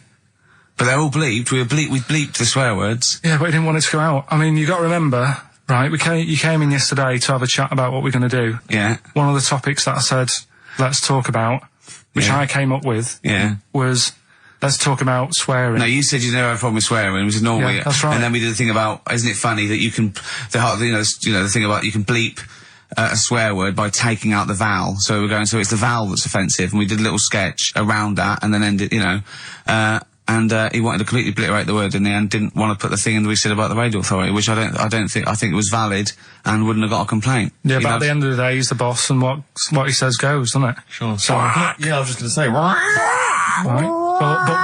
But what you got to remember is what he also said is if you want to pay the 70 grand fine, then go ahead and do it, Steve. There wouldn't be a 70 grand fine there, would there? Well, you don't know what it'd be. But will you pay it? Will you pay for my mortgage? Will you pay for his mortgage? Will you feed his kids? He wouldn't be fired. What do you mean? Well, I tell you what, if it's not a fine, we'd lose the licence, then we'd all be fired. Right. When you're sat at home. Do you seriously think you'd lose the licence for that sketch? Does he really seriously think you'd lose the licence for it? It is not the worst thing we've ever put out or done or ever will do. Yeah, but it's the fact that he said don't put it out, and you're like, throwing your toys out the pram. I want to say it. How old are you? But you still want to put swearing out. It's a discussion about the radio authority and the way people are interested. Yeah, but leave it. Let's move on. Don't get annoyed. Yeah, but I'm annoyed because you've been at it since about 12:30. I know. Well, I like to get in early to plan the show. Yeah, but there's been no planning. So, to be honest, I'd turn off today, anyone listening, because there's nothing. Karl, there's never anything. There is. There's sometimes some good things, but today, seriously, what is there? I'd leave it. Something half decent that's been on this show. Loads of little interesting topics. I can't remember any. Right, gays in toilets. Yeah. Not particularly interesting. Fascinating to you, perhaps. Right, well, I'd prefer to hear that than just a load of swear words. Well, we wouldn't have heard these swear words. We'd have heard some bleeping. Right then, so that's entertaining, isn't it? Load of bleeps. It's just because you don't want to stand up to your boss or say anything. Don't get annoyed with us. I'd stand up to her if I agree with what I'm arguing about, but I'm not falling out with him over some crappy thing you want to play out. Don't say crappy. Well, it doesn't matter, because I'm not here next week, I tell you that. I've canned this in. Don't say so crappy. If Andrew is listening, someone else can be here next week. Play a record. We apologise for the word crap. That's out of order, we should be. Big Sir, The Thrills on XFM 104.9. Started off another nice atmosphere again in the studio. Don't blame me, it's not my fault. No, I know. Well, it's your fault, mainly. Yeah. You are bad. You are quite bad. Come on. Come on, you are. Don't try and win him round just because he scared you. I don't know who's that against. Is it me or him? I don't know. It's you. Right. Well, I'm not a coward. No. I'm not a coward. Okay, I'm just thinking of the listeners, Rick, and I just want them to be entertained. Yeah. Luckily, that's not a big problem for us. What, you mean we're effortlessly entertaining, or there's no listeners? Well, yeah, somewhere in between. Yeah. Karl, what's happened to you this week, mate? What's happened? Come on. What? Nothing's happened? Come on. I came in, and he had an hour lunch break. You know, he's sort of like he never gets a break. I came in one day. He was out for an hour, and I sat in a little chat with Andrew Phillips about, you know, where we were going with the show. And, you know. Where are we going with it? You come up with anything? Ah, dear. Is how far we can run it into the ground? Yeah, no. If we go off air, it certainly won't be through, being cutting edge or controversial, because people are just turned off because it's too boring to listen to. But he was out for an hour. Having a lunch break for an hour, and always saying he's too busy. I know, yeah. It's interesting. Actually, on the subject of that, I noticed Dan here has emailed in. He says, I was listening to last week's show, and I think Karl is taking his job for granted. I'd love to swap with him for a week. My qualifications are that I can press play on a CD player and stop. Karl, what do you think of that? And it can come in next week, seriously. Yeah. It says here... Don't get ratty, Karl. I'm not being ratty. Dan, email me. You know my address, email it. It'll be sorted out. You can be here next week. Dan suggested we could call it Karl Idol, where people audition each week, or perhaps Bone Idol. I like that. Bone Idol. Brilliant. Yeah. Have we got a monkey news, Karl? Don't know if I can be bothered. Play a record. Pretenders. Good. Oh, dear. On XFM 104.9. That's professionalism, isn't it? Yeah, that is unbelievable. Ricky, I don't know if I can describe it really, the scene. You were going mental, you were shouting, you were really being quite an unpleasant character. But well, the mic's come on, Rick, and you're a charmer. Funny how people get annoyed. Carl said that we don't have to be here next week if Andrew gets annoyed. I went, this is entertainment. He plays us to entertain. We haven't done anything against the law yet, have we? Or offensive or against the radio authority. Karl said crap, but I think we'll get away with that. Yeah. So what is there to worry about? Exactly. Well, let's just draw a line under the beginning. Yeah, let's start again. Seriously. Come on. Can we just hug and make up? Can we just have a big kiss? Yeah, come on. No, don't do that. Just, Karl, what have we got? What's on the list? We've done swearing. That's that sorted out. Well, no, your point was more that weren't you interested in why swearing people find it offensive? Yeah, a little bit. Because that seems obvious to me. Because you were saying yesterday that you never understood why people find it offensive, weren't you? That's right. Yeah. But I know. Well, carry on. Yeah, but that's what I was saying to you, why you can't do it on the radio, because people find it offensive for some reason. I don't agree with it, but some people do. Yeah. I'm saying everyone swears. Bleep it out, I would. Well, bleep it out. Bleep it out, that's my theory. But you say that everyone swears. Not everyone does swear. I don't know why you've got this in your head, that everyone swears. I'm convinced everyone. What? Everyone? Like, religious people, religious leaders? Jesus. I bet Jesus swore. Right. What's your evidence for that? No, I'm just thinking, things are better now than they were back then, right? Right. He's wandering about in his sandals, getting pebbles stuck in there and stuff, and that's annoying. Nails in his hand, that must have hurt. What I'm saying is... That's offensive. No, it's not, though. That's blasphemous. No, but what I'm... Don't laugh at the crucifixion. Play a record. I'm not laughing at that, though. That is terrible. I'm just saying... No, you can email in, if you want to complain. Karl. Yeah? .pilkington@xfm.co.uk. Wasn't offensive, though. I'm just saying it's a fact. When you stub your little toe, you let out a little effing and jeffing. What do you think is he some effing and jeffing? So the kind of ancient Hebrew version of effing and jeffing. Ooh, I'm worried about this. This is naughty. No, it's not. Yeah, it is. When did you start swearing? I started swearing at school. Right. I hope you haven't offended any Christians. Right, there's a lad at my school, right, who got caught swearing. I got caught and I got... When you say get caught, what was it? You were right behind the bike sheds having a swear. Have you got any of them Fs? Yeah. No, I've only got one C left. It's from Dad's. Oh, come on, let's have a go on it. Let's say unt. Yeah. Let me say the unt. Get older kids to buy you some swearing. No, just smoke it down to the car. Yeah. So you're right there. You're behind the bike sheds having a swear. Yeah. And a teacher hears him say, right, the S word. The S word. The S word. Yeah. So, the way this teacher dealt with it, he said, right, it's not a clever word to use. And he tried to make him get sick of using it he had to write an essay using that word 300 times. Right? Yeah. So I would have loved that. But that's just practice for a kid. But that is like the father catching the kid with a cigar and making him smoke. Yeah. Doesn't work with heroin if you've got a young teenager who's jacked up for the first time. Yeah. It can be dangerous. The funny thing is, though, right, his mum found his textbook. Of course. Thought he was depressed and wanted to take him counselling. Because everything was S. he was writing down, this is... And did it work? Did it wean him up? Did he? Yeah. The teacher, I mean, he disappeared. He got kicked out for hitting a kid on the head with a bit of wood. So it wasn't you, was it? That was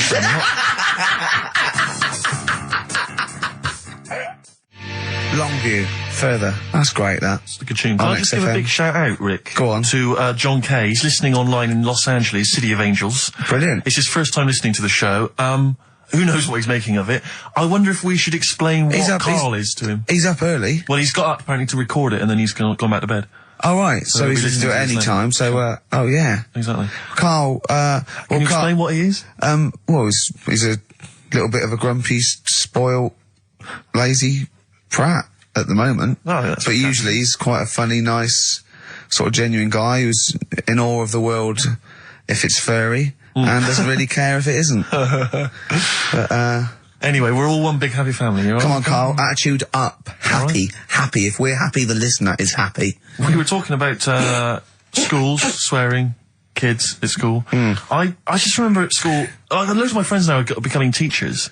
Yeah. And I can't imagine what it must be like in an environment with kids. Because when we were at school, I mean, not particularly me, but lots of people in the class, and you'd all end up doing it, would just treat teachers like they weren't humans, like they were just creatures from another planet that were there to be tormented. Because, it's a game, isn't it, to see how far you can wind someone up to distraction. But most people grow out of that. But is it because, not everyone, but especially if they've got a bit of cash in their pocket now, and a little bit of success, they tend to think that gives them license to treat people badly. It's terrible. But I remember there was a guy, this is such a terrible story, there was a teacher, he came in and he was teaching us, and one kid, one of the hard nuts, he'd found out that this guy, he lived on his own and he had a cat, and the cat got run over.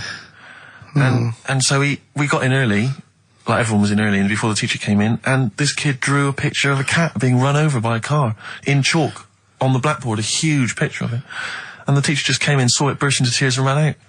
And the thing is, that was like the beginning of term, so he could never get us back after that. There was never going to be any respect for him. It was just... I know, yeah. It's just like, I just remember now thinking about it, I mean, at the time I remember thinking it was bad, but now it's just heartbreaking. It's devastating. I know. It's just they just forget. They let their guard down a little bit. Did you ever do the one where you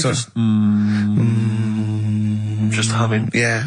And you tell us to stop it, and then everyone would just... We used to, there was one teacher, me and my mate used to go up to, and just when we was talking to the other one, just sort of sniff him slightly, and then sort of like, so he goes, what? I go, nothing.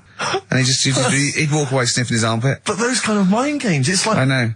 Incredible. Once, right, I was talking about this in the week, actually, we had this, teacher, and he must have been sort of 60 then, right? And we were all about sort of like 12. We had to do French. You had to put your thing on the booth, and it was I told you something. Le chat est and all that, right? And répété, cats on the wall, right? He'd repeat it in French, and of course everyone was going F.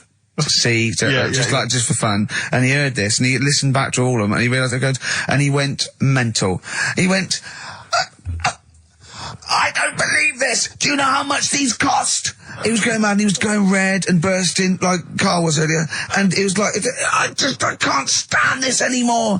Anyway, he picked up an exercise book. He said, look at this exercise book. Look. And, I won't say the kid's name. He went, so and so. Look. Oh, look. He's put...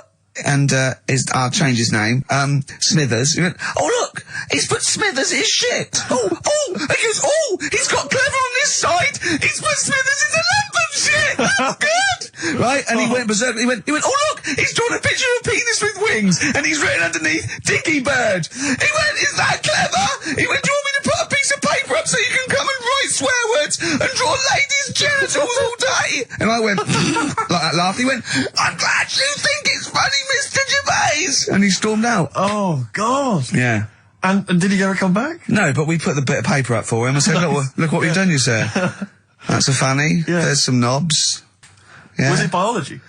No, it was French. Oh, French, of course. Yeah. Oh, that's right. I just remember things like games like, there was some cupboards at the back of I think the maths class, and one kid just got in the cupboard before the teacher came, and then sat in there for 45 minutes, and just towards the end of the thing just came out. Brilliant. Just came out and just went, and sat down. And just things like that, which just kind of, it's not, I don't know what it is, I don't know what, it's just an utter lack of respect. I played a trick like that once in my first year at college. This is pathetic, right? We're on a hall of residence, right? And there was this woman, sort of middle-aged woman come around in a twin set, and I think she was from a bank, where she was doing students, going to do a bank account. And, she was coming up the corridor and she was not right. And so my mate got in my wardrobe, in this little room, right? Just sat there. She came and I said, have you banked? I said, yeah, I banked. I said, okay, can I just do it? And there was a knock on the wardrobe. I went, come in. And he just came out and I went, all right. And he left, right? And she just looked at me and I started laughing. I went, sorry. She went, you're not interested? I went, no. But it just fell flat. It fell flat. Yeah. Oh dear. Oh dear. Carl, a little bit happier now? Yeah. I'm happy. What have you done this week? Doesn't bother me that. No, what have you done this week? Doesn't bother me that. Carl, answer the question to the producer. What have you done this week? A few things. Oh, it's funny, right? Because when he's moaning about, I'd caught him out. He says he doesn't get a lunch break. He had over an hour. And then he went quite early that night to get a hob that hadn't been delivered or something. So, and I said to, was it James Hyman was it, wasn't he? Yeah, that's right. And I said, James, he's always complaining about working. Does he work hard? And he went, well, he doesn't work as hard as he used to. Play a record, Carl, will you? Interesting. I want to really hit the start button now. I might do it in a bit lazy. I'm not saying you're lazy. I'm saying, like, you know, maybe some people don't think you work as hard as you do. That's the way of the world. I'm not saying you don't work hard. Just reporting speech, really, on James Hyman. Calling him a liar. Play a record. Can't be bothered. Play a record, Carl. I reckon we could do this all the way through, Billy Bragg. Play a record, no, let's not ruin it. It's not Billy Bragg's fault. No, not that at all. He's written some good tunes, old Billy Bragg. Yeah. That's one of them. Yeah. Waiting for the great leap forward. What station are we on? XFM 104.9. Yeah, with Karl Pilkington. Carl, what do you think of it so far? What? You weren't up for it, and now it's turned out great, and are you a little bit happier? Yeah. Yeah? Yeah, it's good, yeah. Good. Just talking earlier about teachers, weren't they? Have you got any amusing anecdotes about teachers or anything around that subject? I didn't go to school that much. Go on. When I did, it was, I was telling Suzanne about it the other day how, you know, she goes out with me now and she thinks I'm great. She's lucky what she's got. So. No, she's done well. Yeah. Right? But I was the sort of kid who she would have hated at school because I never had, like, a pen. Oh, yeah, I know what sort you are. Never a pencil case or any stuff? I'd start off the term, I would, and have, like, you know, a brand new carrier bag with my stuff in. A brand new carrier bag, classy. And, well, you've got to have somewhere to put the stuff you've nicked from Woolworths in, haven't you? Right, so that'd be there, but then by the time, like, a couple of weeks down, I'd put my pen down, I would have lost it, and then I'm sort of going around saying, can I borrow a pen? You didn't try sticking it up your nose, it's not still lodged up there. It's not, no. But the funny thing with, like, you know, you were talking about teachers and stuff. Were you disruptive? Were you a disruptive kid? Were Not you really. Causing trouble? No, not really. He wouldn't cause trouble. He was terrified of the boss here, wasn't he? No, it's not that. It's just that, what's the point in winding people up? I find it quite annoying if people do that. So I don't wish it up on anyone else. Why do you wind Steve up then? I don't wind him up. You do. You have done, but no, come on, let's not argue. We're getting on well then. Come on, Carl. And, like, the teachers, because I'd lived on this estate, right, loads of stuff used to get nicked and go missing and what have you. Blackboards, and desks. their way, no, like the telly and the video Oh, really? and stuff like that, and the projector thing and all that. So the way they used to try and find it, right, my little conspiracy, because you know I'm good at them. Yeah, What they used to do is set your own work and say, right, draw like a bird's eye view of your house. Right? But draw everything you've got in your house in it as well. So if you've got, I don't know, if you've got anything in the loft, make sure you draw it. Right. So kids would come in with overhead projectors. Well, that was the idea, I think, behind guns. Yeah. They were and the aircraft guns in the shed. So the picture you did for your home, presumably got nothing from me. Nothing. I didn't do it. I'm not. He used to hand it in, empty house. I'm not a grass. Yeah. And nor the illegal immigrants living in the kitchen. Just a picture of your Auntie Nora. Yeah. What's that? Is that? Have you been stealing tennis balls? Yeah. No, that's not a split tennis ball. That's my Auntie Nora's. But what about all the stuff? Didn't you have to draw all the stuff that your father had nicked? All this, you know.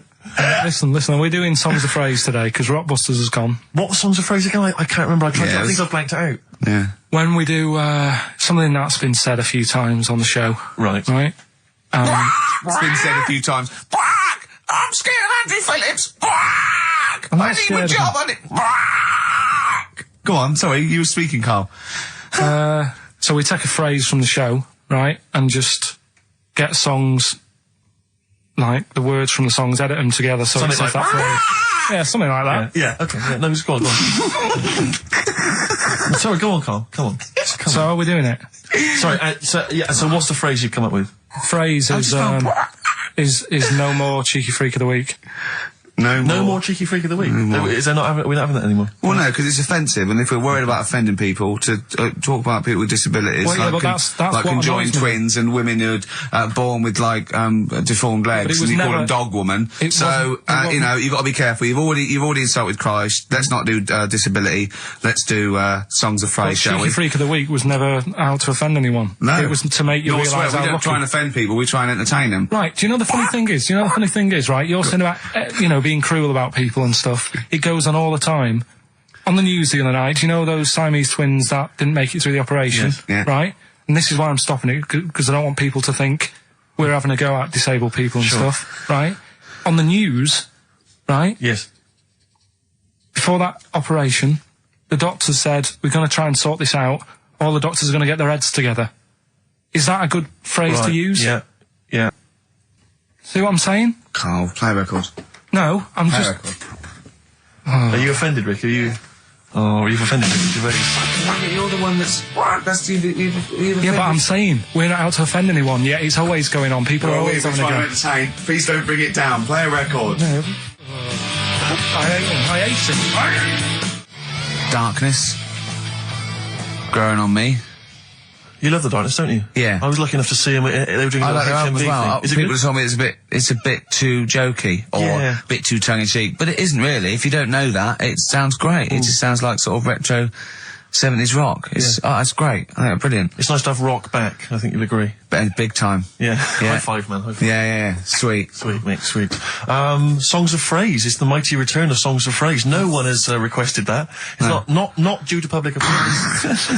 A lot of people have requested some swearing. They have indeed. But we had a lot of emails for that. But go on, Carl. And remind us again what exactly Songs of Phrase is and why we should care. It's just a phrase that we take from the show, make up by taking words out of a song, edited it together. Right? The phrase that we're doing is no more cheeky freak of the week. No more cheeky freak of the week. It sounds like this. No more cheeky freak of the week. Right, so... No, that's nigh on impossible. Play again. You got to email in with all the songs that you can hear there. Right? I think there's 5 songs. And we just want the names of the songs? Yeah, that'll do. Okay. All right. So we just hear it again? No more cheeky freak of the week. Right. Yeah, it is good. It's probably one of the best you've done. It's very tricky though. That's not too tricky. Play it again. No more cheeky freak of the week. How many have you got, do you think, Rick? Just well, I've noticed the same person singing twice. Is that right? In a band and solo. Yeah. Okay. And I know one track straight away from the word. Can I just say, I do think naming the songs is a bit tricky. Let's just name the artists. Is that all right? Just the artists? Just the artists. Just change the rules slightly. Yeah. Before we play it again, just let you know what the prizes are. We've got on DVD Later with Jules Holland Louder. Lots of the alternative acts he's had on there. A DVD, a couple of DVDs. With Boogie Piano over the top. Let's hope so. Brilliant. I can't wait. Mary Chainer on there, Stereophonics. We've got Sonic Youth, Ash, Hole, Queens of the Stone Age, Foo Fighters. Quite good. Once again, Cruise of the Gods on DVD, starring Rob Brydon and Steve Coogan. That was on at Christmas. It's not bad. It's not the same one. They haven't been sending that back. We've been giving out different ones each week. We have indeed. This is an album just called quite simply I Love You. Yeah. And you'll be pleased because there's the likes of Mel C, Cliff Richard and the Hollies on there. Brilliant. Excellent. The best chill out album ever. We've got the Beach Boys on there. Obviously Costello, Pink Floyd, Coldplay. That's not bad. And this is the one that's most interesting, I think. The American Song Poem Anthology. I've not heard it yet, but apparently, I think what it is an anthology of recordings that were made apparently in, I think, maybe 50s or 60s America. There was a particular organisation, you could send in songs or lyrics that you'd written at home and they would send it to music and record it for you. And this is a compilation of them. So obviously there's some quite idiosyncratic and odd little things on there. I think it's probably worth a listen. So not bad prizes at all, Carl. Let's play it again. No more cheeky freak of the week. Well, we started that going. Just the artists then. Ricky.gervais@xfm.co.uk. Ricky.gervais@xfm.co.uk. Once more, Carl. No more cheeky freak of the week. See, it's great. Yeah, not bad at all. A little bit of Elbow. Nice to hear that again. This is the one Red. XFM 104.9, Ricky Gervais. Sure. Elbow and Red. Good tune. The old Spanish archer. Alright? Yeah, Elbow. Oh, sorry, you've lost me. I wasn't listening. Elbow. Alright? Sony award-winning from Ricky Gervais. Well, we're not allowed to do anything. Sure, a bit more. Andrew likes those sort of things. Rick, I can tell you now that the answers to songs of phrase are quite literally dribbling in. I think there's 2, maybe 3 answers so far. So very excited about that. And we just had an email from Dan. He says, my Mrs. Lynn is pregnant and is 8 days overdue. Karl, could you offer any words of encouragement to coax the baby down the birth canal? I've sat Lynn only inches away from the speaker to allow optimum audio transfer to the uterus. What would you say to that child there, just to lure it out to the wide world, Karl? I wouldn't rush out, to be honest. Right. It's not good, is it? Out here. Sure. And I don't really want to talk about kids either, because Suzanne's mate's just had one and now she wants one. Oh, God. Yeah. Please never bring a child into the world, Karl. Promise us that. They just bore me. Have you seen, there's loads of people in the office who have got them now and they've all got baby pictures everywhere. And they're all like, isn't it nice looking? And it's like, no, it's not. They all look the same. Do you know what I mean? All like Mel Smith. Just, don't they? But it's that theory, actually, right? Do you know how I've said before about babies, right? Yeah. But like little old people. Yeah. There was, no. Another of the great theories. No, the fact that, you know, you're born and you sort of, you know, you got no teeth, you got a little bald head, you can't control your bodily functions and that. Sure. Then you get to like... Sorry, 70. you're describing yourself? Or? Yeah, I was saying, you've got a dangerous ground, I'm just saying, that's how you're born. Yeah. Then you get to about 70 or whatever. Yeah. All that starts to happen again, doesn't it? Right. Yeah. Now, there was a story in America about, just backing this up again, 70-year-old fella. 70-year-old fella, okay. Little bald head. Yeah. Right? Probably no teeth. And that. Probably, yeah. Nappy and that, right? Yeah, probably, yeah. Goes into... Not 70-year-olds, but pop the old nappy on your 70th birthday, take your teeth out. Goes into an off-licence to get some beer. Doesn't get served because they didn't think he was old enough. Right. Okay.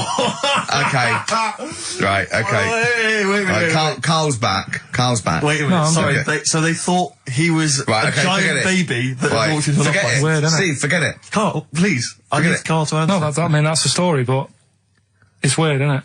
That's what I'm saying, it just backed up The my guy theory in an again. off-licence thought that a giant baby had waddled A into an 70-year-old wrinkled baby in an overcoat, sucking Werther's Original, smoking a pipe and going, I can't believe it, the price is not the same as they were, right, was a small child. Well, Yeah, weird, isn't it? Play a record, you're an idiot. well, what's happening with Songs of Phrase? Forget it. Forget it, who cares? As I say, the answers are dribbling in, and Can we run this radio station for a week?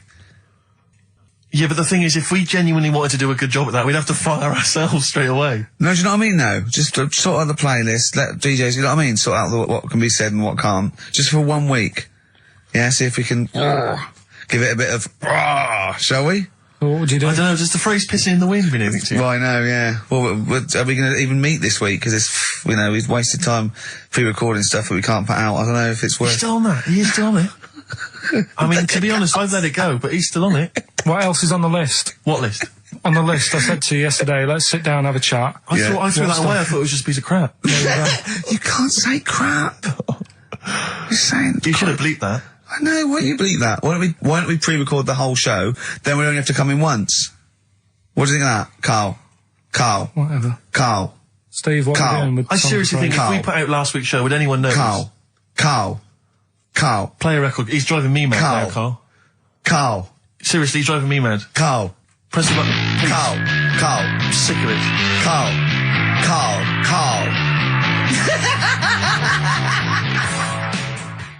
Black Rebel Motorcycle Club. Stop. On XFM 104.9. I reckon we could run it for a week, just to do a few little things. Bother there, I mean. No, but I mean, just like, you know, have a look at the playlist a little bit. Yeah. Get some. Another phrase, polishing a turd. I mean, it's just another one that springs to mind. You don't say that, Carl? What, turd? Yeah. I think so, that's alright. Well, you said it, so you're the producer. Yeah, that's alright. Alright? Yeah. I'll tell you, I got it together. Capital. Oh, no, that's a classic station. I came in the week to just check Karl out if he was here. He wasn't. He was out for about an hour or so. And I heard in the lift, I don't know what DJ it was on, he just went and he was talking about that little girl, Summer, who went missing, but then she was just found reading a book. And I swear, right, I swear, he went, and there's a lovely picture of her there, just reading a book. So, what a happy ending. It's a shame they don't all end like that. Oh, God. And he played a record. What's his point? Unbelievable. I mean, what's that? I don't know. It's those people who think that they're being a little bit philosophical, but profound. And then just everyone goes, Thanks very much. Oh, yeah. I noticed in the story of Summer, the little girl that went missing, I don't know if you read that it mentioned her family. Now, it mentioned the father of the house. I don't know if it's her father or certainly the guy, the parent, the male parent. And it was something like, I think I don't want to, libel him, but it was something like Paul, 24, and he's a graphic designer, recently changed his name to Dragon. I just wonder what exactly is that? How is he, the family is that, really? Yeah. I don't want to... I'm always a little bit worried about people who change their name to something really, really cool. Yeah. Because, Kevin Smethurst isn't, it's not sexy enough. Exactly. So I call myself Clint Iron. Yeah. What would you call yourself? I mean, Karl Pilkington, nothing wrong with that. It's quite a superhero's name. It's Pilkington. When I was about 7, I wanted to be called Brett. Yes. I can see why. I don't know, I just had a mate who was called Brett and I thought, that sounds good, it's different. Yeah.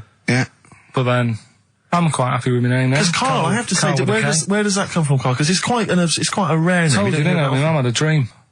I forget this. What, your mother had a dream? She wasn't well, she had pneumonia or something, right? Dear. And, she had this dream while she was pregnant that some doctor sort of, she was going off to another place, she was going to die or something, and this doctor went, I can sort this out, I know what to do here. And she remembers on his name badge, it said Karl. Really? So when she had me, she said, right. Call him Karl. Doctor. Calling Dr. Pilkington. Calling Dr. Pilkington. She hoped, I imagine, that you'd grow up to be like him in every way. I've done alright for myself, I think. Sure. I'm alright.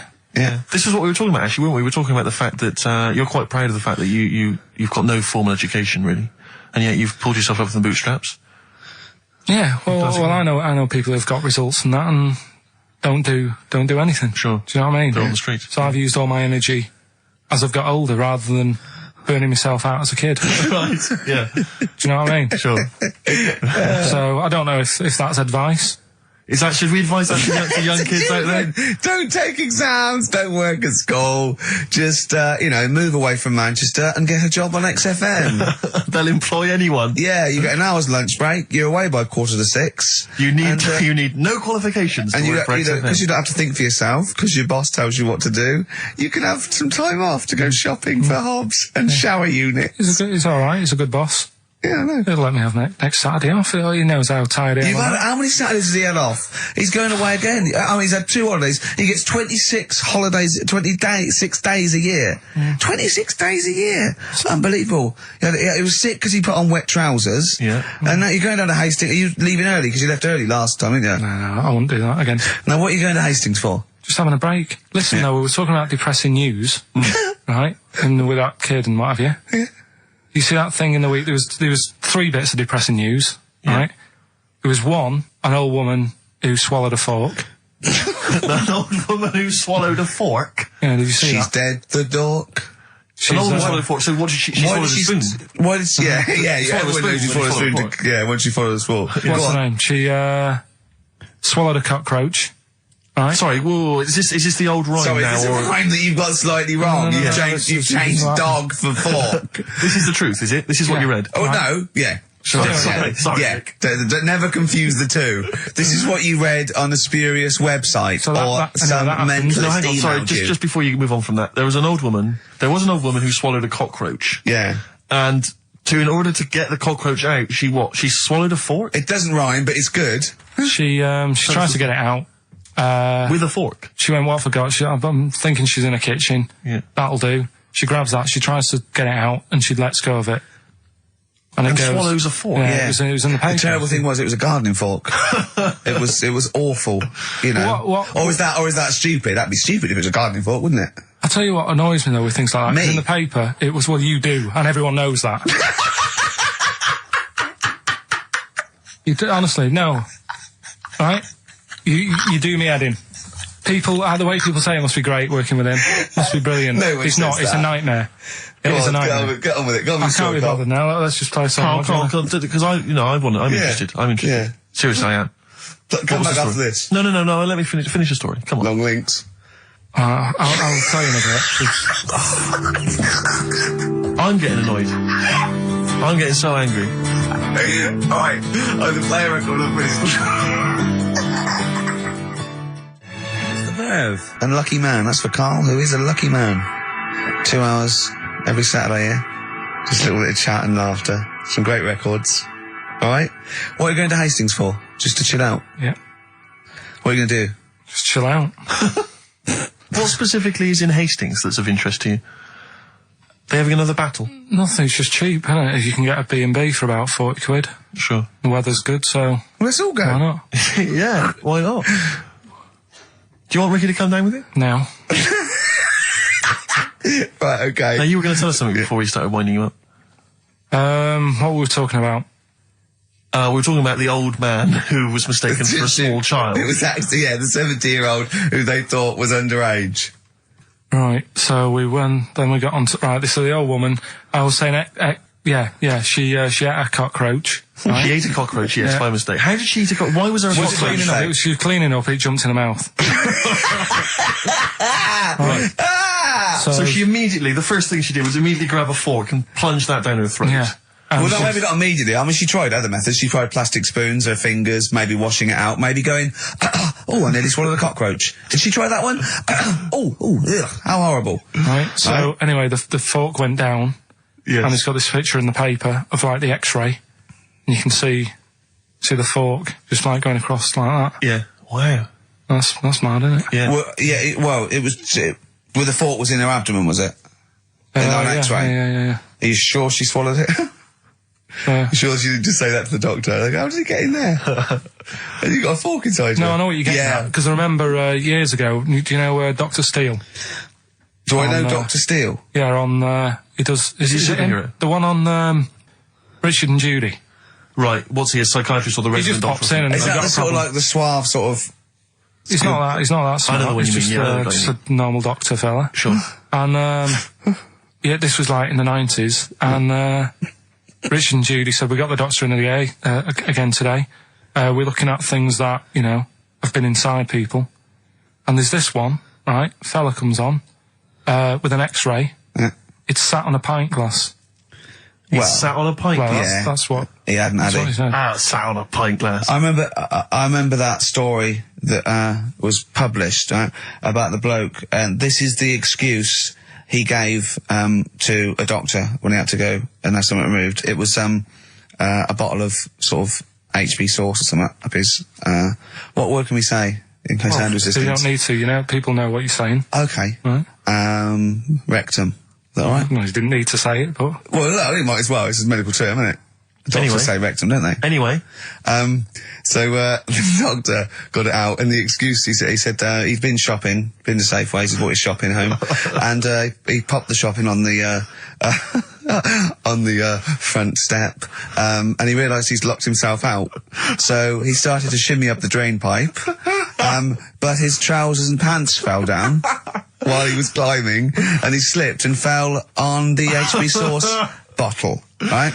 And that was the note thing, right? And the doctor had put at the bottom on his notes, this would be somewhat more believable if Safeway sold their HP sauce with condoms already attached. Wow. Well, I would be bizarre. Why did he put a condom on it? No idea. To use it again on his chips. So he didn't just buy it to have a quick, Yeah. He thought, well, I don't want to waste HB sauce. Sure. I mean, I use it at the arse, then I got on the chips. Safe sauce. I always practice safe sauce. Always have safe sauce.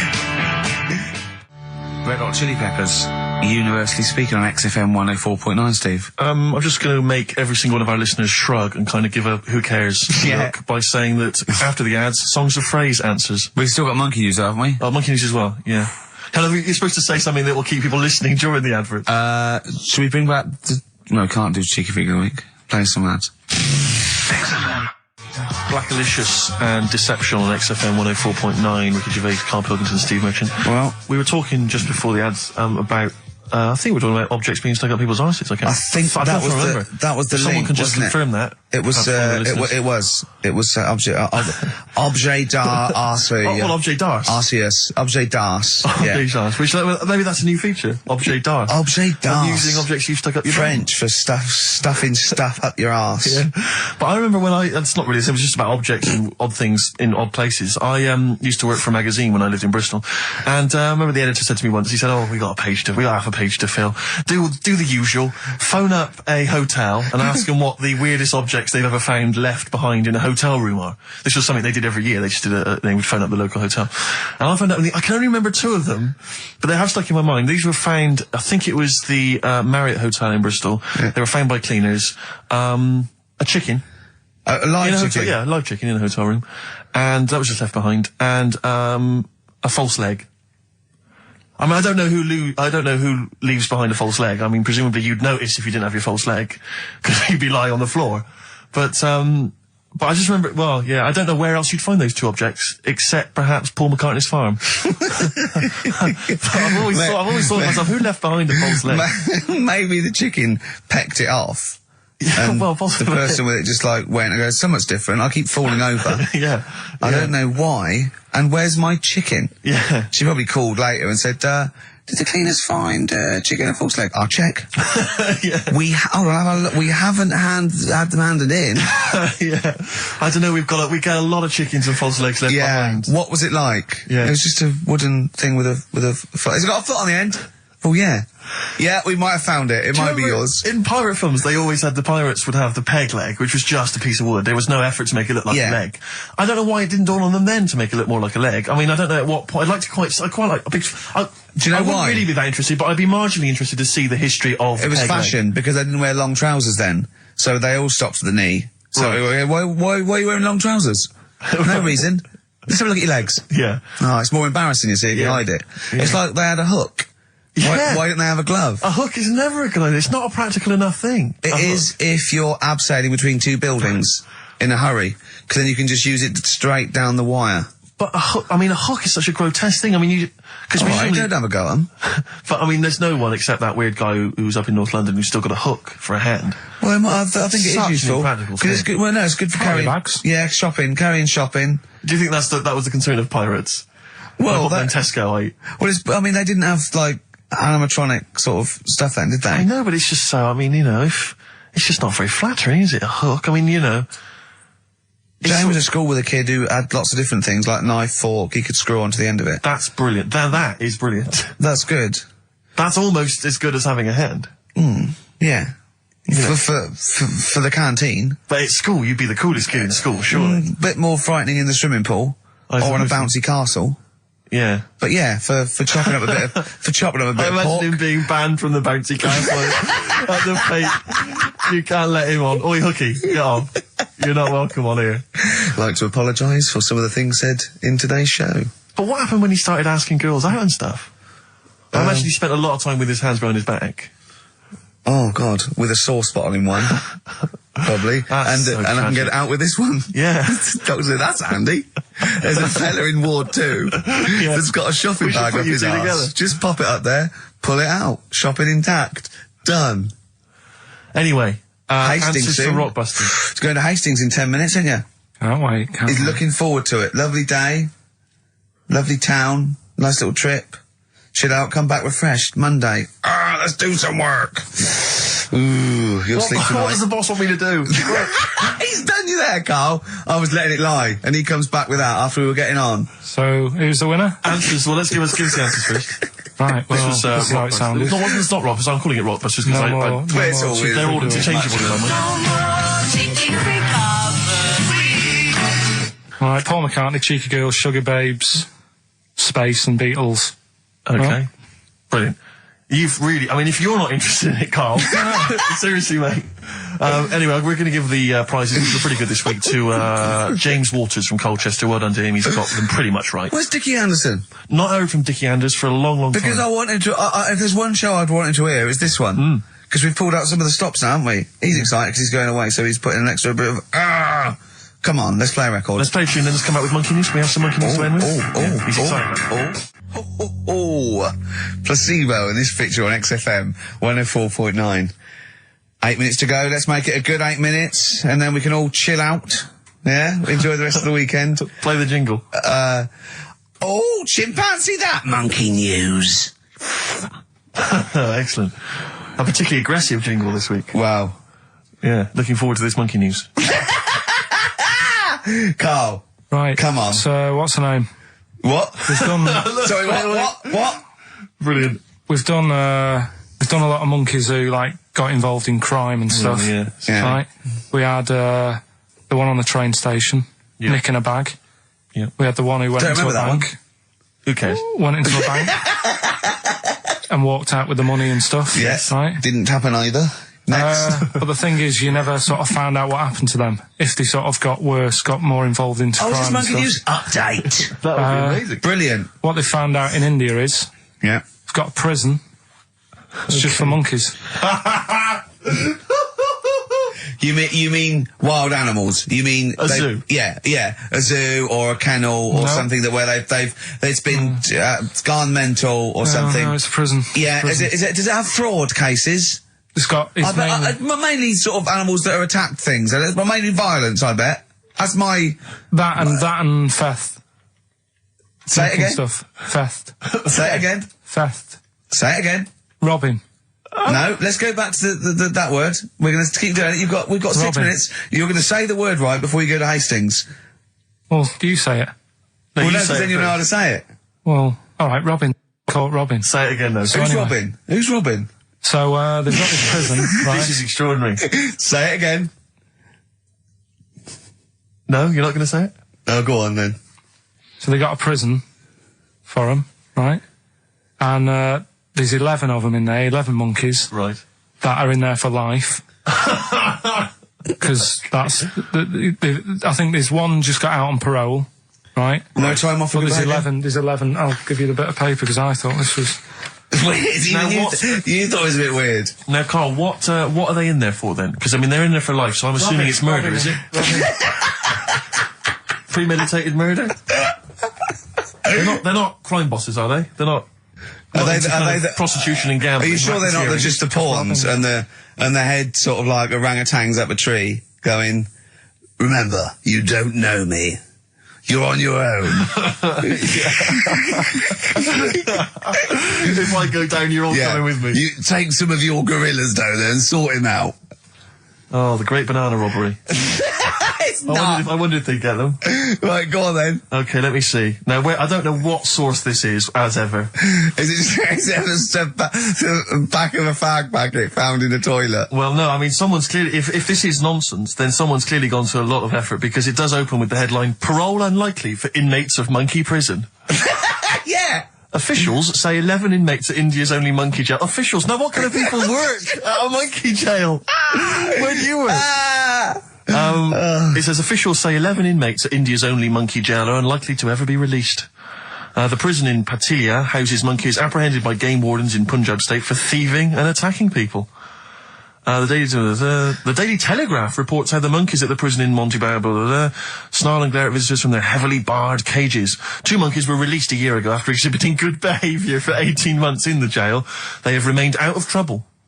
Prison can work, that's good. So all 11 monkeys. They were aggressive wild animals that were taken away from the public for their own good. And Robin and that. Wildlife officials believe part of the problem has been caused by thieves training monkeys to help them. Lorry drivers training monkeys as guards for vehicles, and itinerant entertainers using ill-treated monkeys as part of their act. It's the monkey that takes the rap. It's a shame, that, isn't it? That is awful. They didn't know what they were doing, did they? Oh, so there you go. What do you think of that, though, Carl? What would if you could visit them, like Lord Longford or something? What would you say to them? You go there and you get a visit a week or something. You know. So can you get us a video? All right. Do they get conjugal rights? Do you reckon? You wouldn't be interested in that, though, would you? They get what? Would you be happy to give them their conjugal rights? Yeah, would you? Fair enough. All right. Off to Hastings. Off you See go. you later.